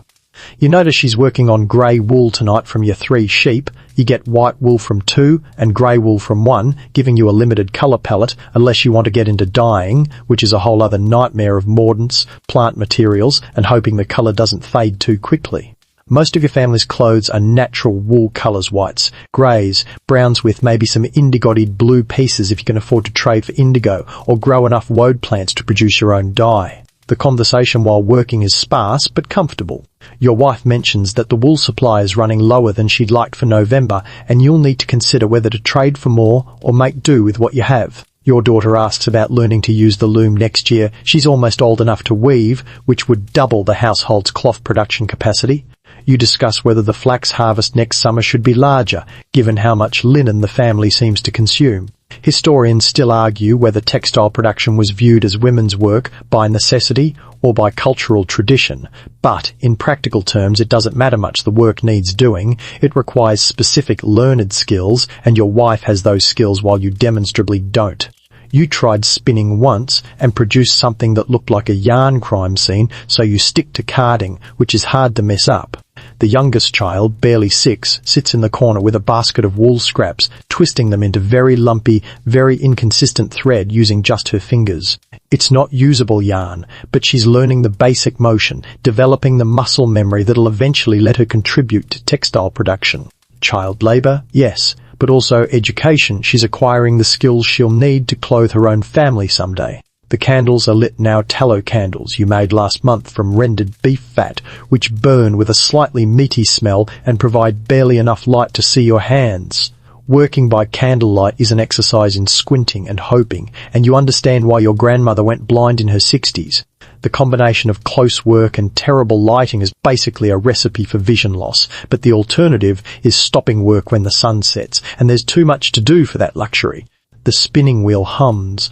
The cards scrape, the yarn wins onto balls, and slowly, incrementally, your family produces the fabric that'll become next year's clothes, next winter's blankets, the replacement linens for beds and tables. It's boring, it's repetitive, and it's absolutely essential. You card another clump of wool, watching the fibres align, and think about how your descendants will buy t-shirts for $5 and never once consider the labour that makes cloth possible. The spinning session ends when your wife stands up, stretches her back with an audible crack, and announces that the evening livestock chores won't do themselves. It's around 6:30 now, full dark outside, and the animals are probably wondering where their dinner service is. You grab a lantern, a simple tin device with a tallow candle inside, and a few punched holes to let light escape and head back out into the cold November night. The temperature has dropped significantly since sunset. Your breath makes thick clouds in the lantern light, and frost is already forming on the grass again. Your wet clothes from the afternoon rain have mostly dried through body heat, but they're stiff now and smell like a combination of sweat, pig, and regret. You're looking forward to changing them, which will happen. Probably never tonight because you only own 2 shirts, and the other one is equally disgusting. The barn is dark when you enter, the lantern creating jumping shadows on the walls that make everything look vaguely sinister. The animals stir at your approach. They know this routine as well as you do. Evening feeding, second milking, final water check, and then everyone gets locked up tight against the various threats that emerge after dark. You start with Bess and Buttercup, who need their evening milking. Dairy cows produce milk twice daily, morning and evening, and missing a milking is both uncomfortable for the cow and wasteful of a valuable resource. Your daughter takes Bess while you handle Buttercup, both of you settling onto stools with buckets positioned optimally. Buttercup is less cooperative in the evening than the morning. She's tired, she's been standing all day, and she's expressing her displeasure through the medium of tail swishing and occasional kicks near the bucket. You dodge one half-hearted strike and continue milking, your hands working in that rhythmic squeeze that's become automatic after years of practice. The milk streams into the bucket with that familiar sound, and despite the cold and the exhaustion, there's something almost meditative about this task. Here's your mainstream historical fact. Evening milk production was typically lower than morning yields, with cows producing roughly 40% less milk in the evening milking due to the time elapsed since the last session and the natural circadian rhythms of lactation. You're getting maybe 2 gallons from both cows combined tonight compared to 3 this morning, but 2 gallons is still enough for drinking, cooking, and butter making. The pigs are snorting impatiently in their pen, demanding dinner with the enthusiasm of animals who've apparently forgotten they ate this morning. You haul over a bucket of kitchen scraps mixed with some grain and dump it into their trough. The pigs attack it immediately, jostling each other and making satisfied grunting sounds that suggest this is the first food they'd seen in weeks rather than their second meal of the day. The castrated boar from this afternoon is still sulking in the corner, but he's also eating, which is a good sign.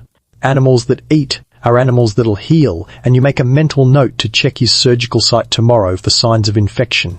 Pine tar is great, but it's not miracle medicine, and farm animals can go from fine to dead with startling speed if infections take hold. The chickens are already roosting when you check them. They've got excellent internal clocks and put themselves to bed at dusk without any human intervention. You scatter some corn in their area anyway and collect the day's final eggs. 2 more eggs, bringing the daily total to 9, which honestly isn't bad for November. Come January, you'll be lucky to get 3 eggs per week total because chickens essentially stopped laying in deep winter and there's nothing you can do about it. Here's your quirky tidbit. Some farmers would hang lanterns in chicken coops during winter evenings to extend the perceived daylight and encourage laying, operating on the correct assumption that chickens respond to light cycles even though the biological mechanisms wouldn't be understood for another 2 centuries. Whether the candle expense was worth the marginal egg increase remains economically questionable. Job the mule gets his evening hay and water check. He's contentedly chewing from this morning's portion, because mules are efficient eaters who don't waste food, unlike certain pigs you could mention. You'd top off his water trough from the barrel you filled earlier, breaking a thin layer of ice that's already formed on the surface. It's definitely going to freeze hard tonight. Now comes the security phase. Because farms in 1750s Pennsylvania exist in a landscape where predators are genuine threats, not abstract possibilities.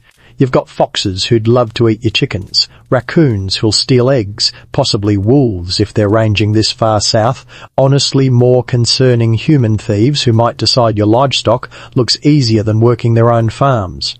You do a perimeter check of the barn, ensuring all doors are latched and barred. The chicken area gets a heavy wooden door that latches from the outside. Foxes are surprisingly clever about working simple closures, and you've heard stories of them opening gate latches through trial and error. The pig pen is secure, though pigs are strong enough to push through weak fencing if motivated, so you check the fence posts for stability. The cows are in their stanchions for the night, which keeps them from wandering and also makes morning milking easier.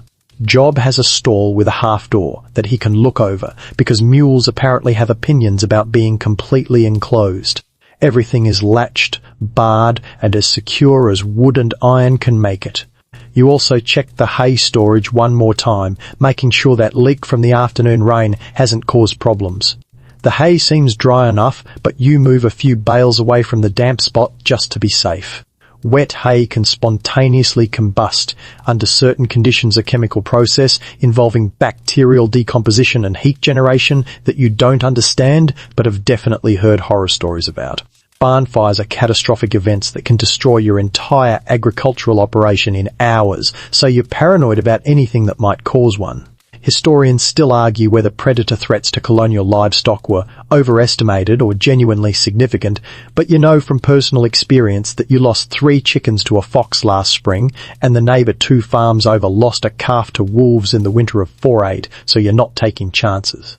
The final task is hauling more water for the morning. You make 2 trips to the well, filling the barrel near the barn so you won't have to do it in pre-dawn darkness tomorrow. Your arms are screaming. Remember all that water hauling from this morning? Your shoulders remember, but future you will appreciate current you's foresight when he wakes up at 4:30 and doesn't have to immediately start cranking the well. You stand in the barn doorway for a moment before heading back to the house, listening to the sounds of settled animals, cows chewing cud, pigs grunting softly, chickens making those little nighttime chicken sounds, Job shifting his weight in his stall.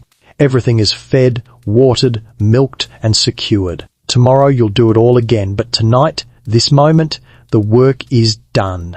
The lantern flickers as you walk back to the house, creating a small circle of light in the vast November darkness.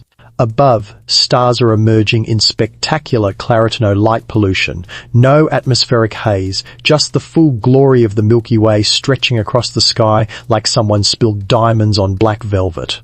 It's beautiful, and also you're too tired to care. Back inside, the keeping room has been transformed once again from textile workshop to evening dining space, because this single room serves approximately 17 different functions, and you've learned to just accept its multi-purpose nature. The fire is still going strong. Your wife has added logs while you were in the barn, and the iron pot hanging from the Dremel hook is steaming with what will become supper. Supper is the lightest meal of the day, which is relative, because light still means enough calories to fuel recovery from 14 hours of physical labour.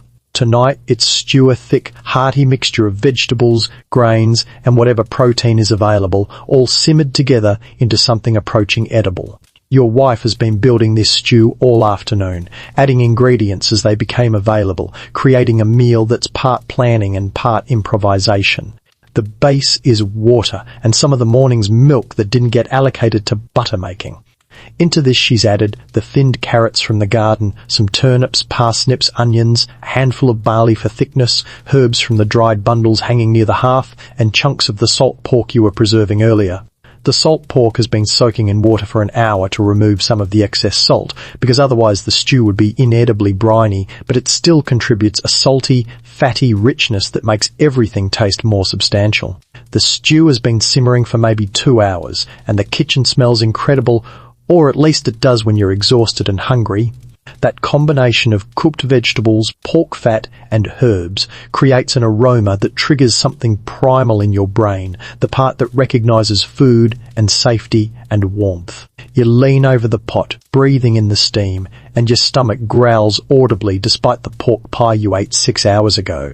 Here's your mainstream historical fact. Evening meals in colonial households were typically eaten between 6 and 8 o'clock, timed to coincide with the completion of farm chores and the fading daylight, with families often eating by firelight or candlelight, rather than expending resources on additional illumination specifically for dining. Your wife ladles stew into wooden bowls, the same bowls from dinner, now washed and dried, and the family gathers once again around the table. Everyone is here this time. You, your wife, 4 children ranging from 6 to 14, plus occasionally a farmhand if you've hired seasonal help, though this year you're managing alone. 7 people, 7 bowls, One pot of stew that hopefully contains enough for everyone to eat their fill. The bread from this morning makes another appearance, even staler now, but perfect for soaking up stew liquid. Your wife has also brought out some butter, the precious butter she churned earlier this weekend, a small crock of apple butter made from the fall harvest. These spreads transform stale bread from adequate to actually pleasant, and you slather both on thick slices while waiting for the stew to cool enough to eat without burning your mouth. The stew itself is thick enough to support a spoon standing upright, which is how you know your wife has added the right amount of barley. The vegetables have cooked down to soft, yielding chunks that basically dissolve when you chew them. The salt pork provides chewy, fatty bits that you have to work at, but the flavour payoff is worth the jaw exercise. The overall taste is savoury, slightly salty, earthy from the root vegetables, and warming in a way that has nothing to do with temperature and everything to do with calories entering your system. Here's your quirky tidbit. Some households would keep a supper stone, a smooth river rock that was heated in the fire and dropped into stew just before serving to give it one final temperature boost, operating on the principle that hot food was both more appealing and potentially safer than lukewarm food. Whether the marginal temperature increase justified the effort remains debatable. You eat standing up again, leaning against the table because sitting requires energy you don't have. Your children eat at various speeds, the youngest picking out vegetables they don't like and trying to hide them under bread, the oldest shoveling food mechanically like he's refueling a machine, which isn't far from the truth. Your wife eats last, after ensuring everyone else has enough, a maternal calculus that prioritizes feeding over being fed. The conversation is minimal. Everyone is tired. The day has been long, the work has been hard, and talking requires energy better spent on chewing. Someone mentions that the cow seemed off this morning. Someone else notes that the well water is getting lower. You contribute the observation that the eastern field is going to need a lot more rock removal before it's properly arable. These aren't conversations so much as verbal status updates, logging information for collective awareness. Your wife brings out cider again because hydration is important and water is still suspicious, and you drink deeply, feeling the liquid cut through the stew's richness. The cider is the same batch from this morning, now slightly more fermented because that's how fermentation works, and you're basically drinking increasingly alcoholic apple juice with every meal. Your descendants will judge this lifestyle choice, but your descendants have water treatment plants and aren't dealing with 18th century dysentery risk. The meal continues in comfortable silence, punctuated by spoon scraping and bread chewing. You have seconds. The stew pot is communal property, and you ladle another bowlful without asking permission because you're the one who pulled that stump this morning and your body is demanding compensation. Your oldest son also goes for seconds.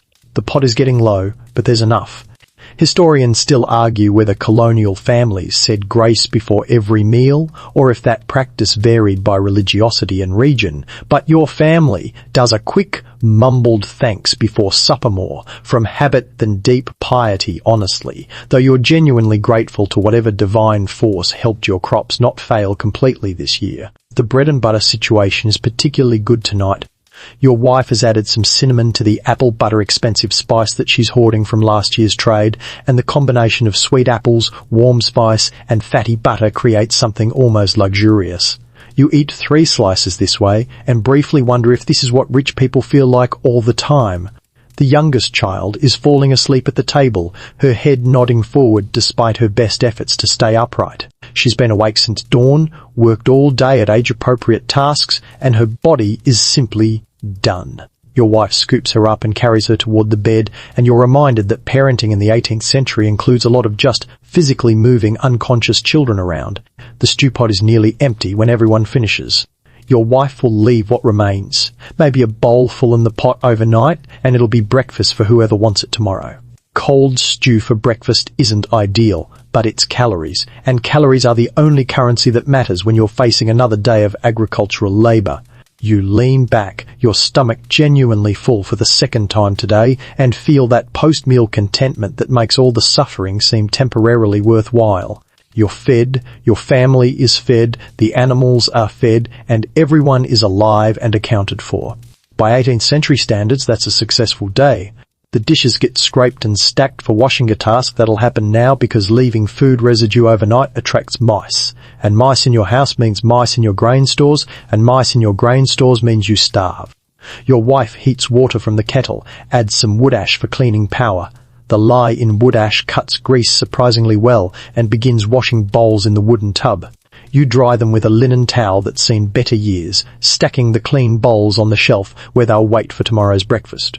The spoons get washed, the pot gets scrubbed, and gradually the evidence of supper disappears. Outside, full darkness has settled over your farm. Inside, the fire crackles, the candles flicker, and your family begins the slow transition from working to resting. Though resting might be generous, there's still mending to do. The dishes are clean, the food is put away, and now comes the part of the evening where you address the fact that everything you own is slowly falling apart and needs constant maintenance. Welcome to candlelight mending, where you attempt precision work in lighting conditions that would make a modern OSHA inspector weep. Your wife has already pulled out the mending basket, a large willow basket that never seems to empty because clothes in the 18th century are perpetually damaged and perpetually being repaired. She dumps the contents on the table: shirts with torn seams, stockings with holes, a waistcoat missing buttons, breeches with a ripped knee, and what appears to be a bedsheet that's developed a tear, roughly the size of your head. All of this needs fixing, and it needs fixing by hand, by candlelight tonight, because tomorrow everyone needs to wear clothes and sleep under intact sheets. You take the waistcoat missing 2 buttons, because apparently buttons just decide to abandon ship without warning, and examine it in the flickering light. Finding replacement buttons is its own challenge. You don't just buy buttons. Buttons are valuable objects that get carefully saved when garments are beyond repair. You've got a small wooden box of salvaged buttons, ranging from plain wooden ones to fancy brass ones that came from your grandfather's good coat.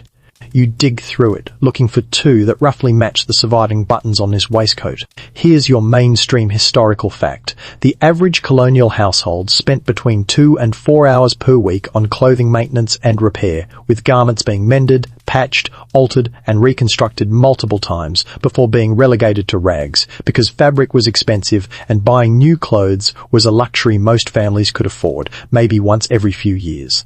Your family's entire wardrobe probably represents 5 years' worth of textile production and accumulated repairs.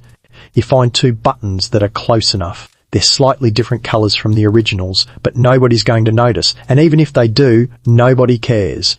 Fashion is not your primary concern. Function is. You thread a needle with linen thread, squinting in the candlelight, because threading needles by firelight requires the visual acuity of a hawk and the patience of a saint, and you possess neither. The sewing is straightforward. Push the needle through the buttonholes, through the fabric, pull tight, repeat until the button is secure. Except your fingers are thick and clumsy from field work, the needle is tiny, and the candlelight creates shadows that make it genuinely difficult to see where the buttonholes actually are.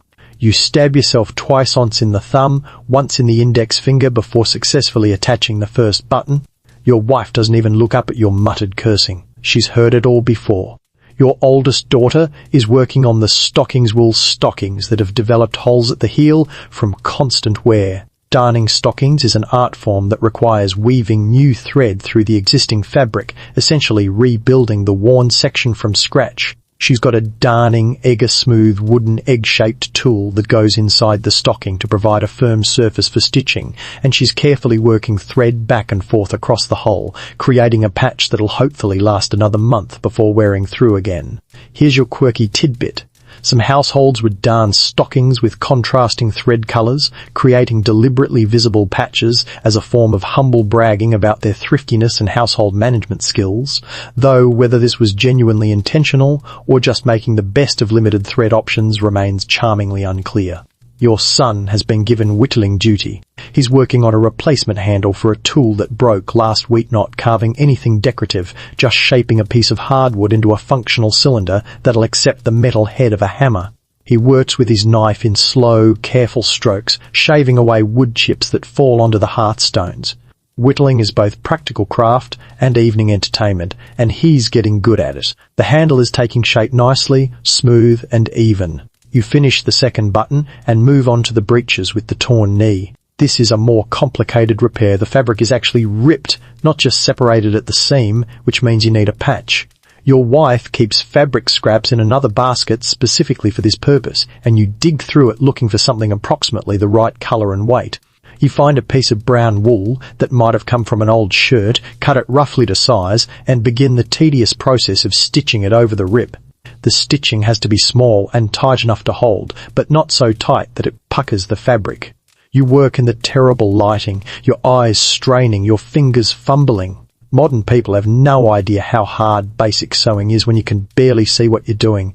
The candle flame wavers every time someone walks past, creating moving shadows that make depth perception a nightmare. You've literally got one candle lighting this entire operation, maybe the equivalent of 15 watts of modern lighting, and you're attempting precision needlework. Historians still argue whether poor lighting contributed to the high rates of vision loss in elderly colonial Americans, but you're pretty sure the answer is obviously yes, because you're 38 and already squinting at everything like you're twice that age.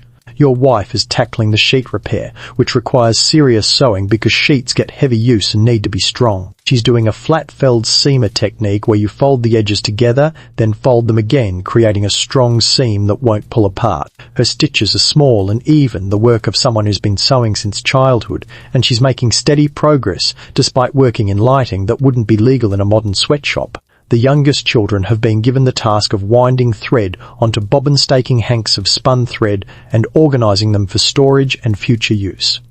This keeps them busy and teaches them basic textile management while also being hard to screw up too badly. Even if they wind the thread messily, it's still usable, which makes this the perfect child-level task. The room is quiet except for the fire crackling and the occasional comment about someone needing more thread or asking for scissors. The scissors are communal property. You only own one pair, and they're precious enough that they live in a specific spot and everyone knows to return them immediately after use. Losing the scissors would be a genuine household crisis. You work through the mending pile methodically. After the breeches, there's a shirt with a torn armpit seam and easy repair, just running new stitches where the old ones gave out. Then a child's dress that needs the hem let down because the child has grown. Then another pair of stockings. The pile never seems to shrink, even as you work, because apparently clothing damage occurs faster than clothing repair.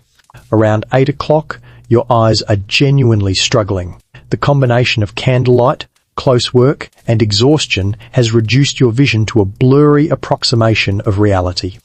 You finish the patch you're working on and declare yourself done for the night, which is acceptable because you've repaired maybe 5 items, and that's a reasonable evening's worth of mending. Your wife continue, she'll work until the candle burns too low to see by because textile work is infinite and sleep is negotiable. Your daughter helps for another 15 minutes before her own eyes give out. Your son finishes the hammer handle, tests it by fitting the metal head, and pronounces it adequate. The mending basket goes back to its corner, still half full because it's always half full. The thread and needles get carefully stored. Needles are expensive metal objects that you cannot afford to lose, so they go in a specific wooden case that lives in a specific drawer. The scissors return to their hook. You've maintained your household for another day. The clothes are slightly less damaged. The tools are slightly less broken. You've held entropy at bay for a few more hours, and your fingers have approximately 7 new needle prick injuries to add to your collection. Now let's talk about the children, because while you've been working yourself into early onset arthritis, your offspring have also been busy, and their education is happening whether anyone formally calls it that or not. In the 18th century, childhood isn't a protected period of play, and development it's an apprenticeship for adulthood that starts around age 4 and intensifies every year until you're basically a functional adult by 14. Your 6-year-old, the youngest, has spent today learning to card wool, collect eggs without breaking them, and identify which plants in the garden are vegetables versus weeds. These aren't cute activities to keep a child occupied. They're genuine economic contributions to household survival. She's produced maybe 20 minutes worth of poorly carded wool, collected 9 eggs without incident, and only pulled up 2 actual carrots while weeding. By colonial standards, that's a successful day of child labour/education.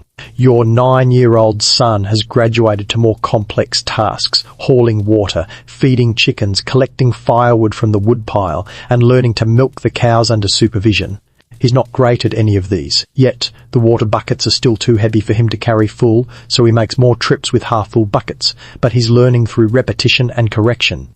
You showed him once how to position his hands for milking, corrected his grit maybe 50 times, and now he can get milk from Buttercup without her kicking over the bucket. Probably, sometimes, it's progress. Your 12-year-old daughter has genuine responsibilities, spinning thread, helping with cooking, managing the younger children, and contributing to every aspect of household textile production.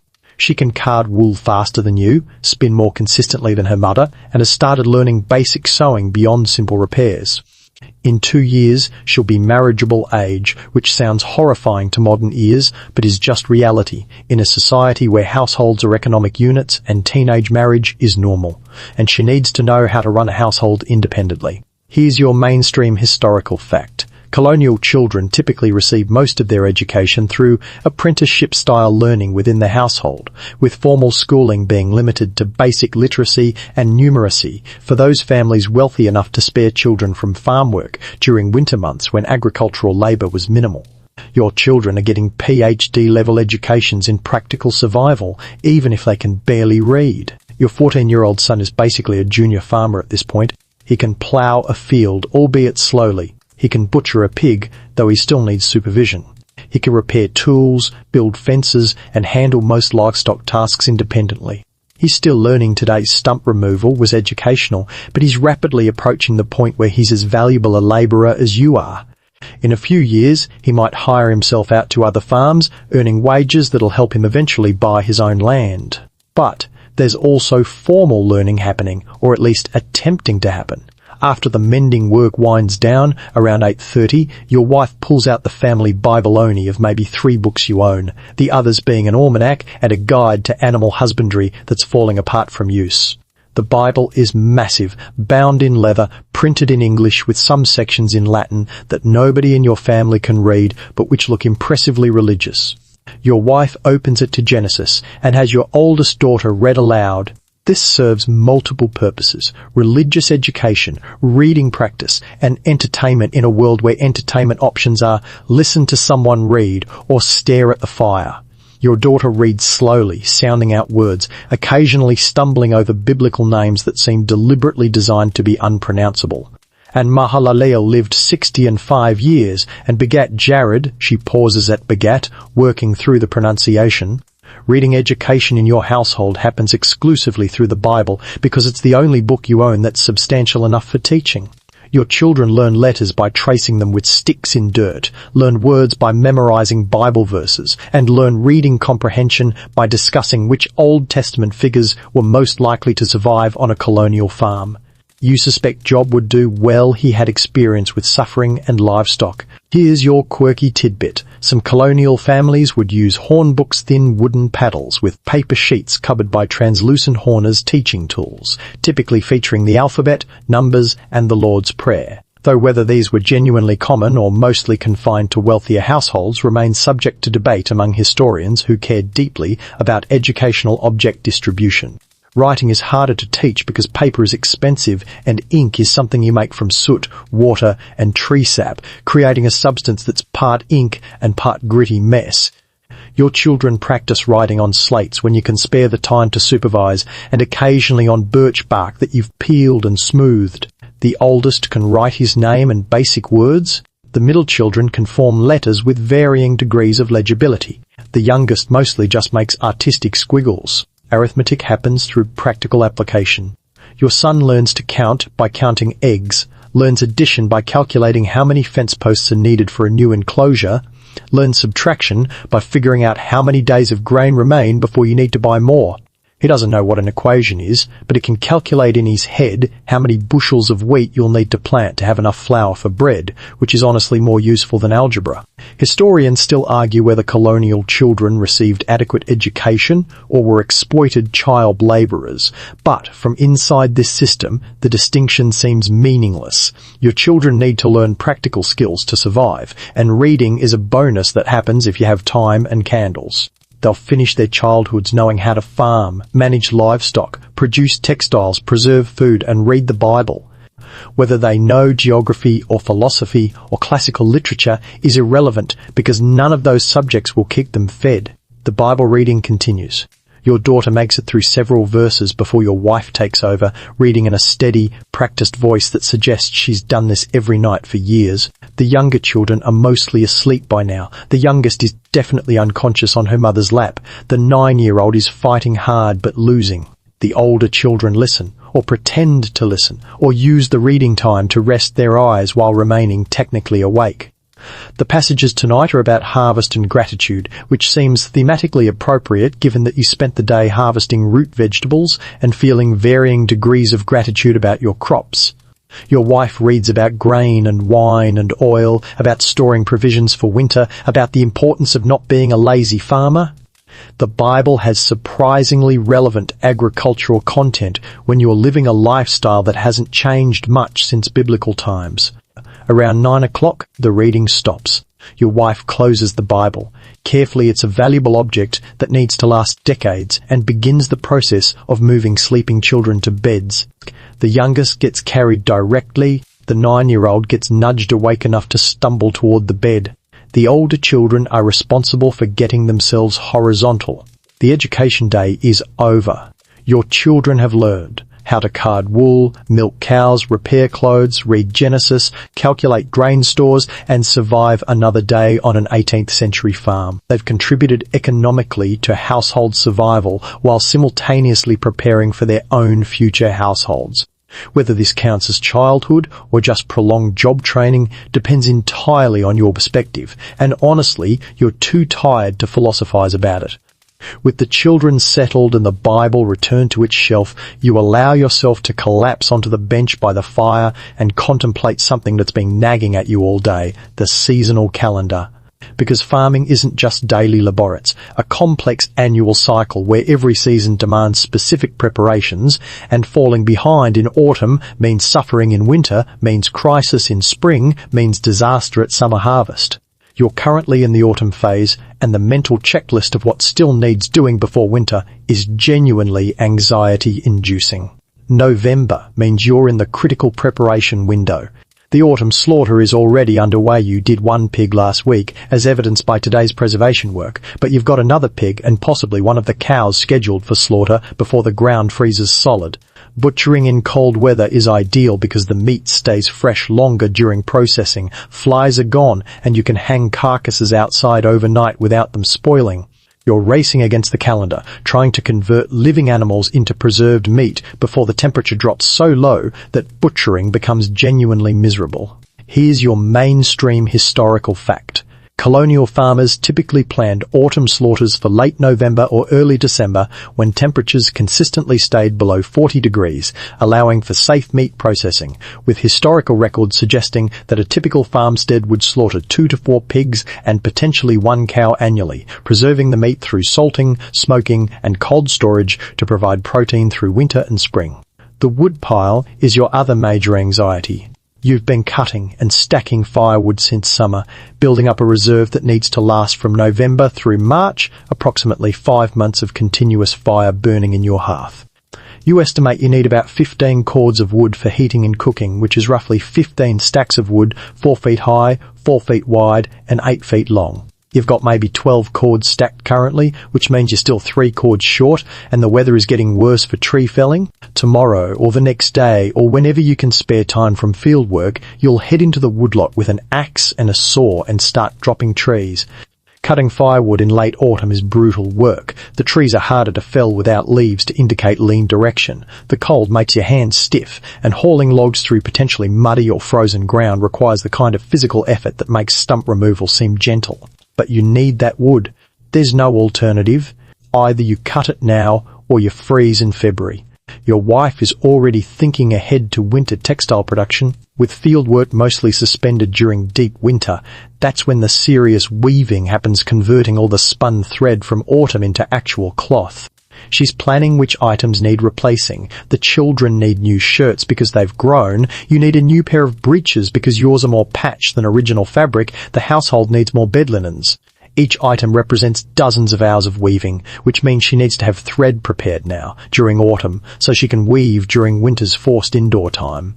The root cellar needs expanding. You've been storing vegetables in the current cellar for years, but the family is growing and the storage capacity isn't keeping pace. At some point this winter, probably January, when the ground is frozen too hard for field work, you'll need to dig the cellar deeper or wider, which means excavating frozen earth with hand tools in a space barely tall enough to stand in. You're not looking forward to this, but the alternative is running out of stored vegetables in March and eating nothing but salt pork and hardtack for 6 weeks. Here's your quirky tidbit. Some farmers would deliberately plant extra cabbage in autumn, specifically for winter storage in trenches, burying whole cabbages in straw-lined pits and covering them with earth, essentially creating outdoor cold storage that relied on the ground's insulating properties to keep vegetables just above freezing throughout winter. Whether this worked better than root cellars or was just agricultural optimism with extra digging remains delightfully unclear. Spring planting is already being planned, even though it's still months away. You need to decide. How much field space for wheat versus corn versus oats? Should you try growing more flax to increase linen production? Is it worth dedicating a section to hemp for rope making, or should you trade for rope and use that space for food crops? These decisions made now in autumn will determine your family's situation next autumn, creating an annual planning cycle where you're constantly gambling on weather, prices, and your own labour capacity. The cycle is relentless. Autumn, slaughter animals, preserve meat, harvest root vegetables, cut firewood, prepare fields for winter. Winter, maintain livestock on stored feed, process textiles, repair tools, cut more wood, survive on stored food. Spring, plough fields, plant crops, birth livestock, repair buildings damaged by winter, process the first fresh vegetables with desperate gratitude. Summer, tend crops constantly, make hay, begin thinking about next winter's preparations, harvest early vegetables, and basically work 18-hour days while the sun permits. Historians still argue whether colonial farmers felt trapped by this cycle or found meaning in its predictability, but sitting here by the fire with your body aching and your mind cataloguing incomplete preparations, you suspect the answer is both you hate the endless labour while also taking satisfaction in successfully completing each seasonal phase. The mental load is significant. You're constantly thinking 3 months ahead, cutting wood now for February's fires, preserving meat now for March's meals, planning spring planting now to ensure autumn harvest. It's chess played against weather, pests, prices, and your own finite energy. One mistake, slaughtering too early and the meat spoils, slaughtering too late and the cold makes it impossible, cutting insufficient wood, failing to preserve enough vegetables can cascade into genuine household crisis. Your wife is managing her own seasonal calendar, spinning thread now for winter weaving, preserving food now for spring consumption, planning children's clothing now for next year's growth spurts. She's also thinking about spring cleaning, summer gardening, autumn harvest preservation in an endless loop that coordinates with, but doesn't perfectly align with your agricultural cycle. You're both running parallel seasonal programs that occasionally intersect during major events like slaughter or harvest. The children are being trained in this cyclical thinking too. Your oldest son is learning to anticipate fieldwork seasons. Your daughter is learning textile production rhythms. Even the youngest is starting to understand that autumn means different tasks than summer. They're developing the mental calendar that'll govern their entire lives if they stay farmers, which they probably will, because social mobility is limited and farming is the family business. You stare into the fire, watching flames dance around a log, and think about how your distant descendants will live in climate-controlled homes with grocery stores and won't understand what it means to exist inside a seasonal cycle where timing is everything. They'll buy food year-round without thinking about when it was grown or how it was preserved. They'll heat their homes with thermostats instead of axes and foresight. But right now, in November 1750-something, you've still got 3 cords of wood to cut, another pig to slaughter, a root cellar to expand, and approximately 14,000 other seasonal preparations before winter truly arrives. You stand up, your knees cracking in their now familiar Protestant head toward the bed, because tomorrow's seasonal preparations won't complete themselves, and you need whatever sleep you can get. The cycle continues, the seasons turn. And you keep preparing, keep working, keep gambling that you've done enough to survive until the next phase begins. Let's address something you've been avoiding thinking about all day. You cannot do this alone. Despite the romanticized image of the self-sufficient frontier farmer, your survival depends on a complex web of neighbor relationships, labor exchanges, and social obligations that you navigate with the skill of a diplomat and the enthusiasm of someone who'd rather just be left alone with their pigs. Your nearest neighbor, Thomas, lives about a quarter-mile away, close enough to borrow tools from, far enough that you don't have to smell his manure pile. You've known Thomas since childhood, which means you know exactly how annoying he is, but you also need him desperately because farming at this scale requires more labor than one household can provide. So you maintain a careful relationship built on mutual necessity and suppressed irritation. The foundation of this relationship is labor exchange. Last month, Thomas helped you with your wheat harvest, brought his oldest 2 sons over, spent 3 days cutting and shocking wheat alongside your family, and now you owe him equivalent labor. This debt isn't monetary, it's calculated in work hours and goodwill. When Thomas needs help building a new barn section next spring, you'll be there with your tools and your sons, repaying the obligation while simultaneously creating a new debt that Thomas will owe you. It's a complex barter economy of labor that requires meticulous mental accounting. Here's your mainstream historical fact. Colonial rural communities operated on extensive systems of labor exchange and mutual assistance, with historical records documenting work bees for major projects like barn raisings, harvest help, and house construction, creating social obligations that bound neighbors together through reciprocal debt relationships that were simultaneously economic and social in nature. Tomorrow, actually, you're obligated to help the Miller family with their autumn slaughter. They've got 4 pigs going down, which requires multiple people only to catch the pig, 1 to slaughter it, several to process the carcass, someone to manage the boiling water for scalding bristles, people to render fat. It's genuinely a 6-person job minimum, and in return, you'll receive some pork as payment, plus the knowledge that when you slaughter your remaining pig next week, the Millers will show up to help you. These work exchanges happen constantly. Barn raisings are the dramatic examples, 30 men showing up to frame and raise a barn structure in a single day, creating a spectacle of coordinated labor that doubles as social event. But the smaller exchanges are equally important, helping repair a fence, assisting with difficult livestock births, lending your mule for ploughing when a neighbor's ox goes lame, sharing specialized tools that no single household can afford. The tools are particularly important. You own an axe, a saw, a hammer, basic carpentry equipment, and farm implements. But you don't own a broadaxe for fine timber work, or a froe for splitting shingles, or certain specialized metalworking tools. When you need these, you borrow from neighbors who own them, and in return, you lend out your equipment. There's a wooden mallet that's currently at the Johnson farm 3 properties over, and you're pretty sure the Thomases still have your good hay rake from August.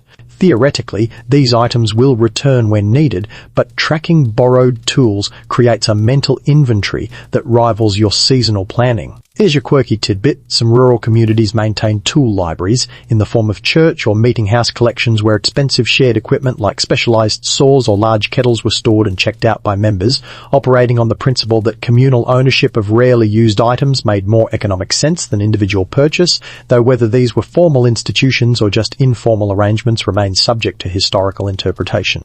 The social obligations extend beyond labor. There are community responsibilities that you simply cannot avoid, road maintenance for instance.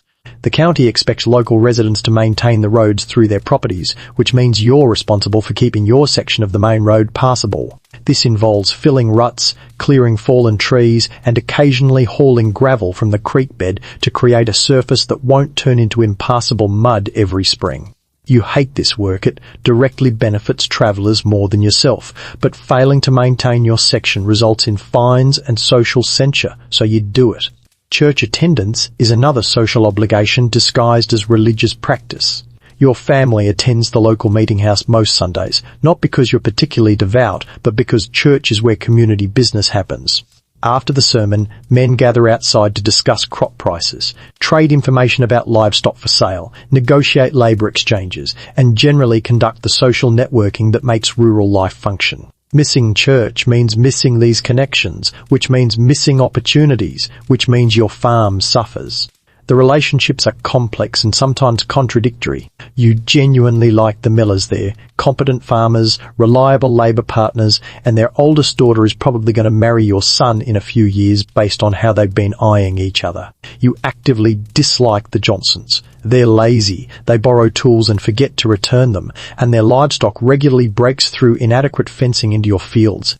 But you maintain civil relations with the Johnsons because you might need their help someday, and rural communities are small enough that feuds become genuinely problematic.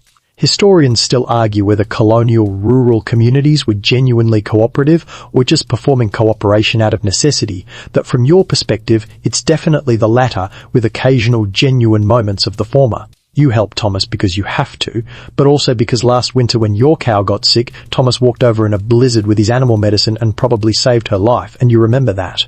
The women have their own parallel network.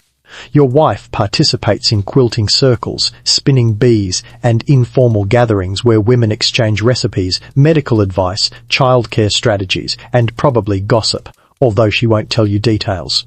These gatherings serve economic purposes. Multiple women spinning together produces more thread than individuals working separately. But they're also social support networks in a world where isolation is a genuine threat to mental health. There's also the darker side of community, social policing.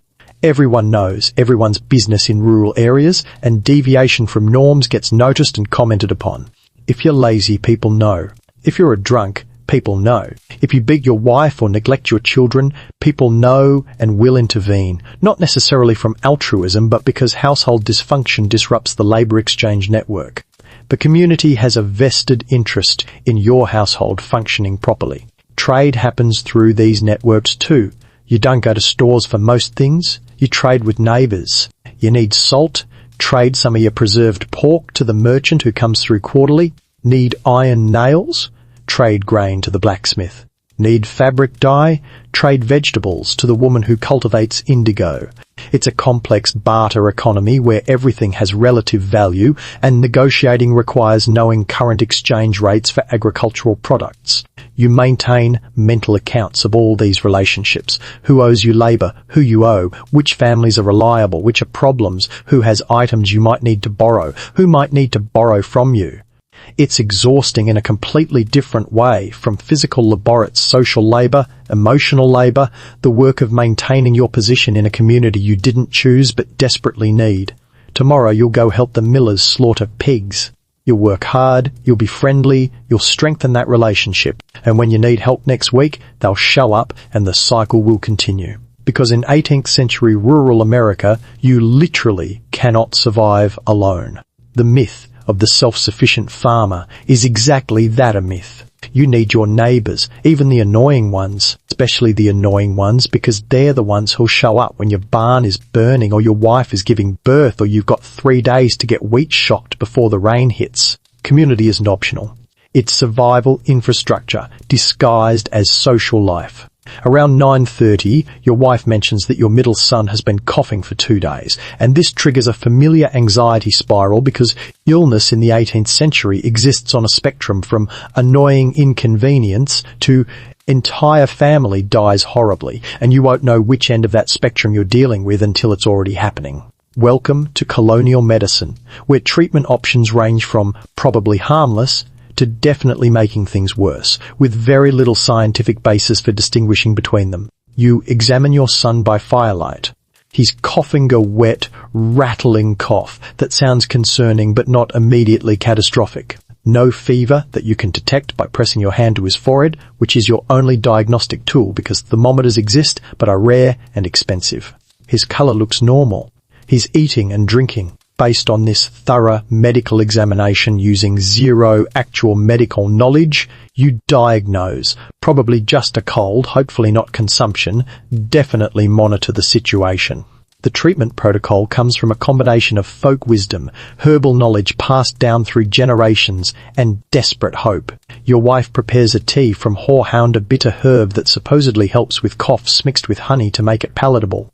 The honey is precious, carefully hoarded from the one beehive you maintain, but respiratory illness justifies the expenditure. Your son drinks the tea, makes a face suggesting it tastes like punishment, and is sent to bed with instructions to sleep near the fire for warmth. Here's your mainstream historical fact. Colonial families relied primarily on home remedies based on herbal medicine, with common treatments including willow bark for pain and fever, which actually contains salicylic acid, the active ingredient in aspirin, foxglove for heart conditions, genuinely effective but dangerously toxic if dosed wrong, and various poultices, teas and tinctures whose effectiveness range from scientifically valid to completely imaginary. Your medicine cabinet treely, just a wooden box on a shelf, contains dried herbs bundled and labelled, a small bottle of laudanum you bought from a travelling merchant 2 years ago and used sparingly for severe pain, some camphor for congestion, pine tar for literally everything, and a jar of rendered goose grease that supposedly helps with chest colds when rubbed on the skin. Whether any of this actually works is unknowable because you have no control groups and no scientific method, just anecdotal evidence from cases where people either recovered or didn't. The cough syrup your wife makes is actually several remedies combined. Horehound for the cough, honey for soothing, some whiskey because alcohol is medicine apparently, and a bit of onion because someone told her onions help with respiratory issues. This mixture tastes like regret and disappointment, but your son will take it 3 times daily until he improves or you run out of ingredients. You've also got a medical book. Well, book is generous. It's more like a pamphlet with illustrations that describes various conditions and treatments. The illustrations are terrifying woodcuts of people with smallpox, consumption and other diseases, accompanied by treatments that include bloodletting, purging and other interventions that seem designed to make sick people sicker. You've tried bloodletting exactly once on yourself during a fever and felt so much worse afterward that you've never repeated the experiment. Here's your quirky tidbit. Some colonial medical texts recommended wearing bags of camphor around the neck to prevent disease transmission, based on the miasma theory that illness spread through bad air rather than through actual contagion, leading to the charming practice of people walking around smelling like medicinal mothballs while believing they were protected from plague. Childbirth is perhaps the most medically anxious event in your household. Your wife has given birth 6 times. You currently have 4 living children, which gives you the grim math. 2 children didn't survive past infancy. 1 died at 3 months from what might have been whooping cough, another at 18 months from dysentery. These deaths were devastating and also grimly normal. Most families in your community have lost at least 1 child and some have lost multiple. Your wife handles births with the help of the local midwife, an older woman named Martha who's attended hundreds of births and has accumulated practical knowledge through experience. Martha brings herbs for pain management, techniques for handling difficult births, and the kind of calm competence that makes terrifying situations slightly less terrifying. She also charges payment in goods, usually food or cloth, which you pay because the alternative is your wife giving birth attended only by you and you've helped deliver calves but are distinctly not qualified for human obstetrics. The midwife's techniques are a mix of effective and concerning. She knows how to reposition babies that are breech, how to manage hemorrhaging with specific herbal preparations, and how to recognize when a situation is beyond her capabilities. But she also uses methods that modern medicine would reject, certain herbal preparations that might actually be harmful, reliance on prayer and folk charms, and a general approach that's heavy on tradition and light on sterile technique because germ theory won't be discovered for another century. Historians still argue whether midwife-attended births in colonial America had better or worse outcomes than physician-attended births of the same period, with evidence suggesting midwives might have actually achieved better survival rates because they interfered less with normal birth processes and didn't use the aggressive interventions that male physicians favoured. Dental health is another nightmare. You've lost 2 teeth fell out on its own from decay. Another had to be pulled by the blacksmith using pliers because the pain was unbearable. The blacksmith is also the dentist because specialized dentistry doesn't really exist, and his technique involves drink whiskey until numb, open your mouth, let him grab the tooth with pliers, and hope he pulls the right one. You cleaned your teeth with a chewed twig this morning, which is the standard technique, occasionally using salt or baking soda as abrasive if you're feeling fancy. Your wife has better teeth than you, possibly because she eats less sugar being expensive and mostly consumed by you in your morning porridge. She also chews mint leaves regularly, which keeps her breath fresh and might have some antibacterial properties that you don't know about. Several neighbours have lost most of their teeth by 40, and you're tracking towards similar outcomes unless you radically change your diet, which you won't because you need the calories. Injuries happen constantly on farms, and you treat them with varying degrees of success. Cuts get washed, with water sometimes boiled if you remember, sometimes not, and wrapped with cleanish cloth. Burns get treated with butter or lard, which probably doesn't help but at least feels soothing. Broken bones get splintered with wood and wrapped tight, and you hope they heal straight. That twisted ankle from last spring still bothers you in cold weather because it didn't heal properly, and now you just live with it. Mental health isn't called mental health, it's just disposition or temperament, but you're aware that some people struggle more than others with what you'd call melancholy. Your wife had a period of deep sadness after losing the second child, lasting months, where she functioned but seemed hollowed out. You didn't know how to help except to be present and patient, and eventually she improved or learned to carry the grief better, or both.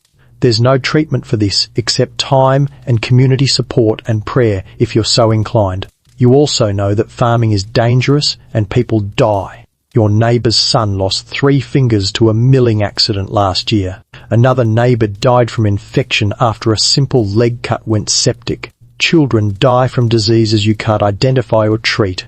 Women die in childbirth despite the midwife's best efforts. You live with a constant background awareness that modern people would call anxiety, but you just consider realistic assessment of danger. Your son coughs again from his bed near the fire. Your wife looks at you. You look back. Neither of you says it, but you're both thinking, please let this just be a cold. Please don't let this be the beginning of one of those situations where you helplessly watch someone decline because you lack any real medical capability. You add more wood to the fire, ensuring he stays warm through the night.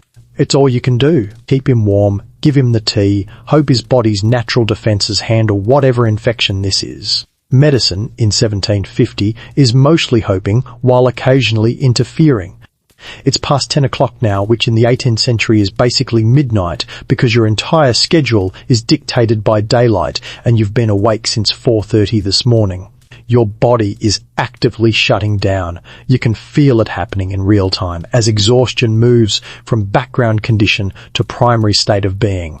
The day's final tasks await, and you approach them with the enthusiasm of someone who's already mentally asleep but whose body keeps inconveniently requiring attention. Banking the fire is the critical nighttime task. You can't let the fire go. Completely outstarting it from scratch tomorrow morning would require the flint and steel method, which takes forever and tests your sanity. But you also can't leave it burning hot all night because that wastes fuel and increases fire risk. The solution is banking. You rake the burning logs into a compact pile, cover them with a layer of ash to reduce oxygen flow, and create a configuration that'll maintain live coals until morning while burning minimal wood. Your wife helps with this, using the iron poker to arrange the coals just right. Too much ash, and you'll smother the fire completely. Too little, and it'll burn through the night's wood supply. It's a precision operation learned through years of practice and occasional failures where you wake to a completely dead hearth and have to restart from scratch while cursing your past self's incompetence. Tonight the banking looks good. You can see the dull red glow of coals beneath the ash layer, promising warmth that'll survive until dawn. Here's your mainstream historical fact. Properly banked fires could maintain live coals for 12 to 16 hours, allowing households to avoid the time-consuming fire-starting process each morning, with some families maintaining continuous fires for years by never allowing coals to completely die, creating what amounted to eternal flames kept alive through daily tending and seasonal fuel management. You do a final security check, doors latched, shutters closed and barred, nothing left outside that thieves might steal or animals might destroy. The bar across the main door is a thick piece of oak that drops into iron brackets, making the entrance essentially impregnable without serious effort.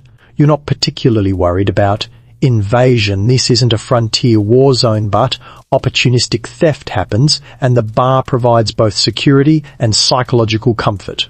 The bedtime routine is minimal, because personal hygiene in the 18th century is more theoretical than practical. You don't brush your teeth. You already did that this morning with a twig. You don't wash your face. You'll do that tomorrow maybe, if you remember.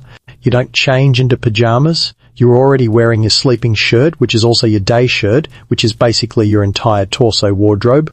You just remove your breeches, stockings and waistcoat and climb into bed wearing your shirt. Your wife does a slightly more elaborate routine. She braids her hair to prevent tangling, banks the kitchen fire that's separate from the main hearth, ensures the children are properly covered with blankets, and performs a final check of the food supplies to plan tomorrow's meals. Then she joins you in bed, and you both lie there in the darkness, your bodies slowly unwinding from the day's tension. The bed is still uncomfortable. The straw tick hasn't magically improved since this morning, but you're so exhausted that you'd probably sleep on a pile of rocks at this point. The rope webbing creaks as you shift positions, trying to find an arrangement where your shoulder doesn't dig into lumpy straw and your hip isn't compressed against a depression.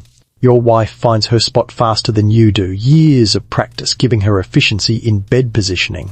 Here's your quirky tidbit. Some households would turn their straw ticks monthly, flipping them to redistribute the compressed straw and extend the usable life of the bedding, though historians still argue whether this was genuinely common practice or just aspirational household management advice that appeared in domestic guides but rarely happened in actual practice.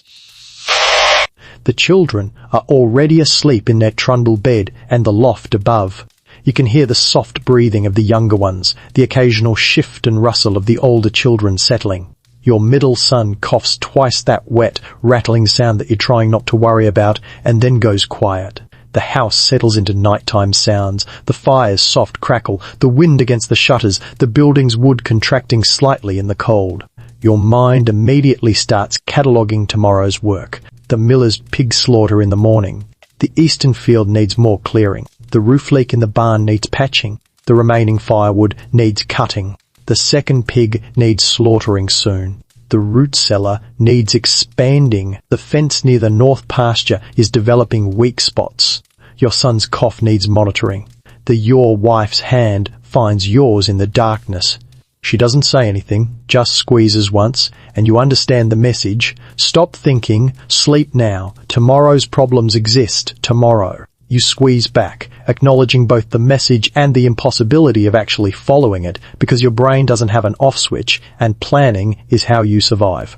But gradually, despite the mental list-making, your body wins.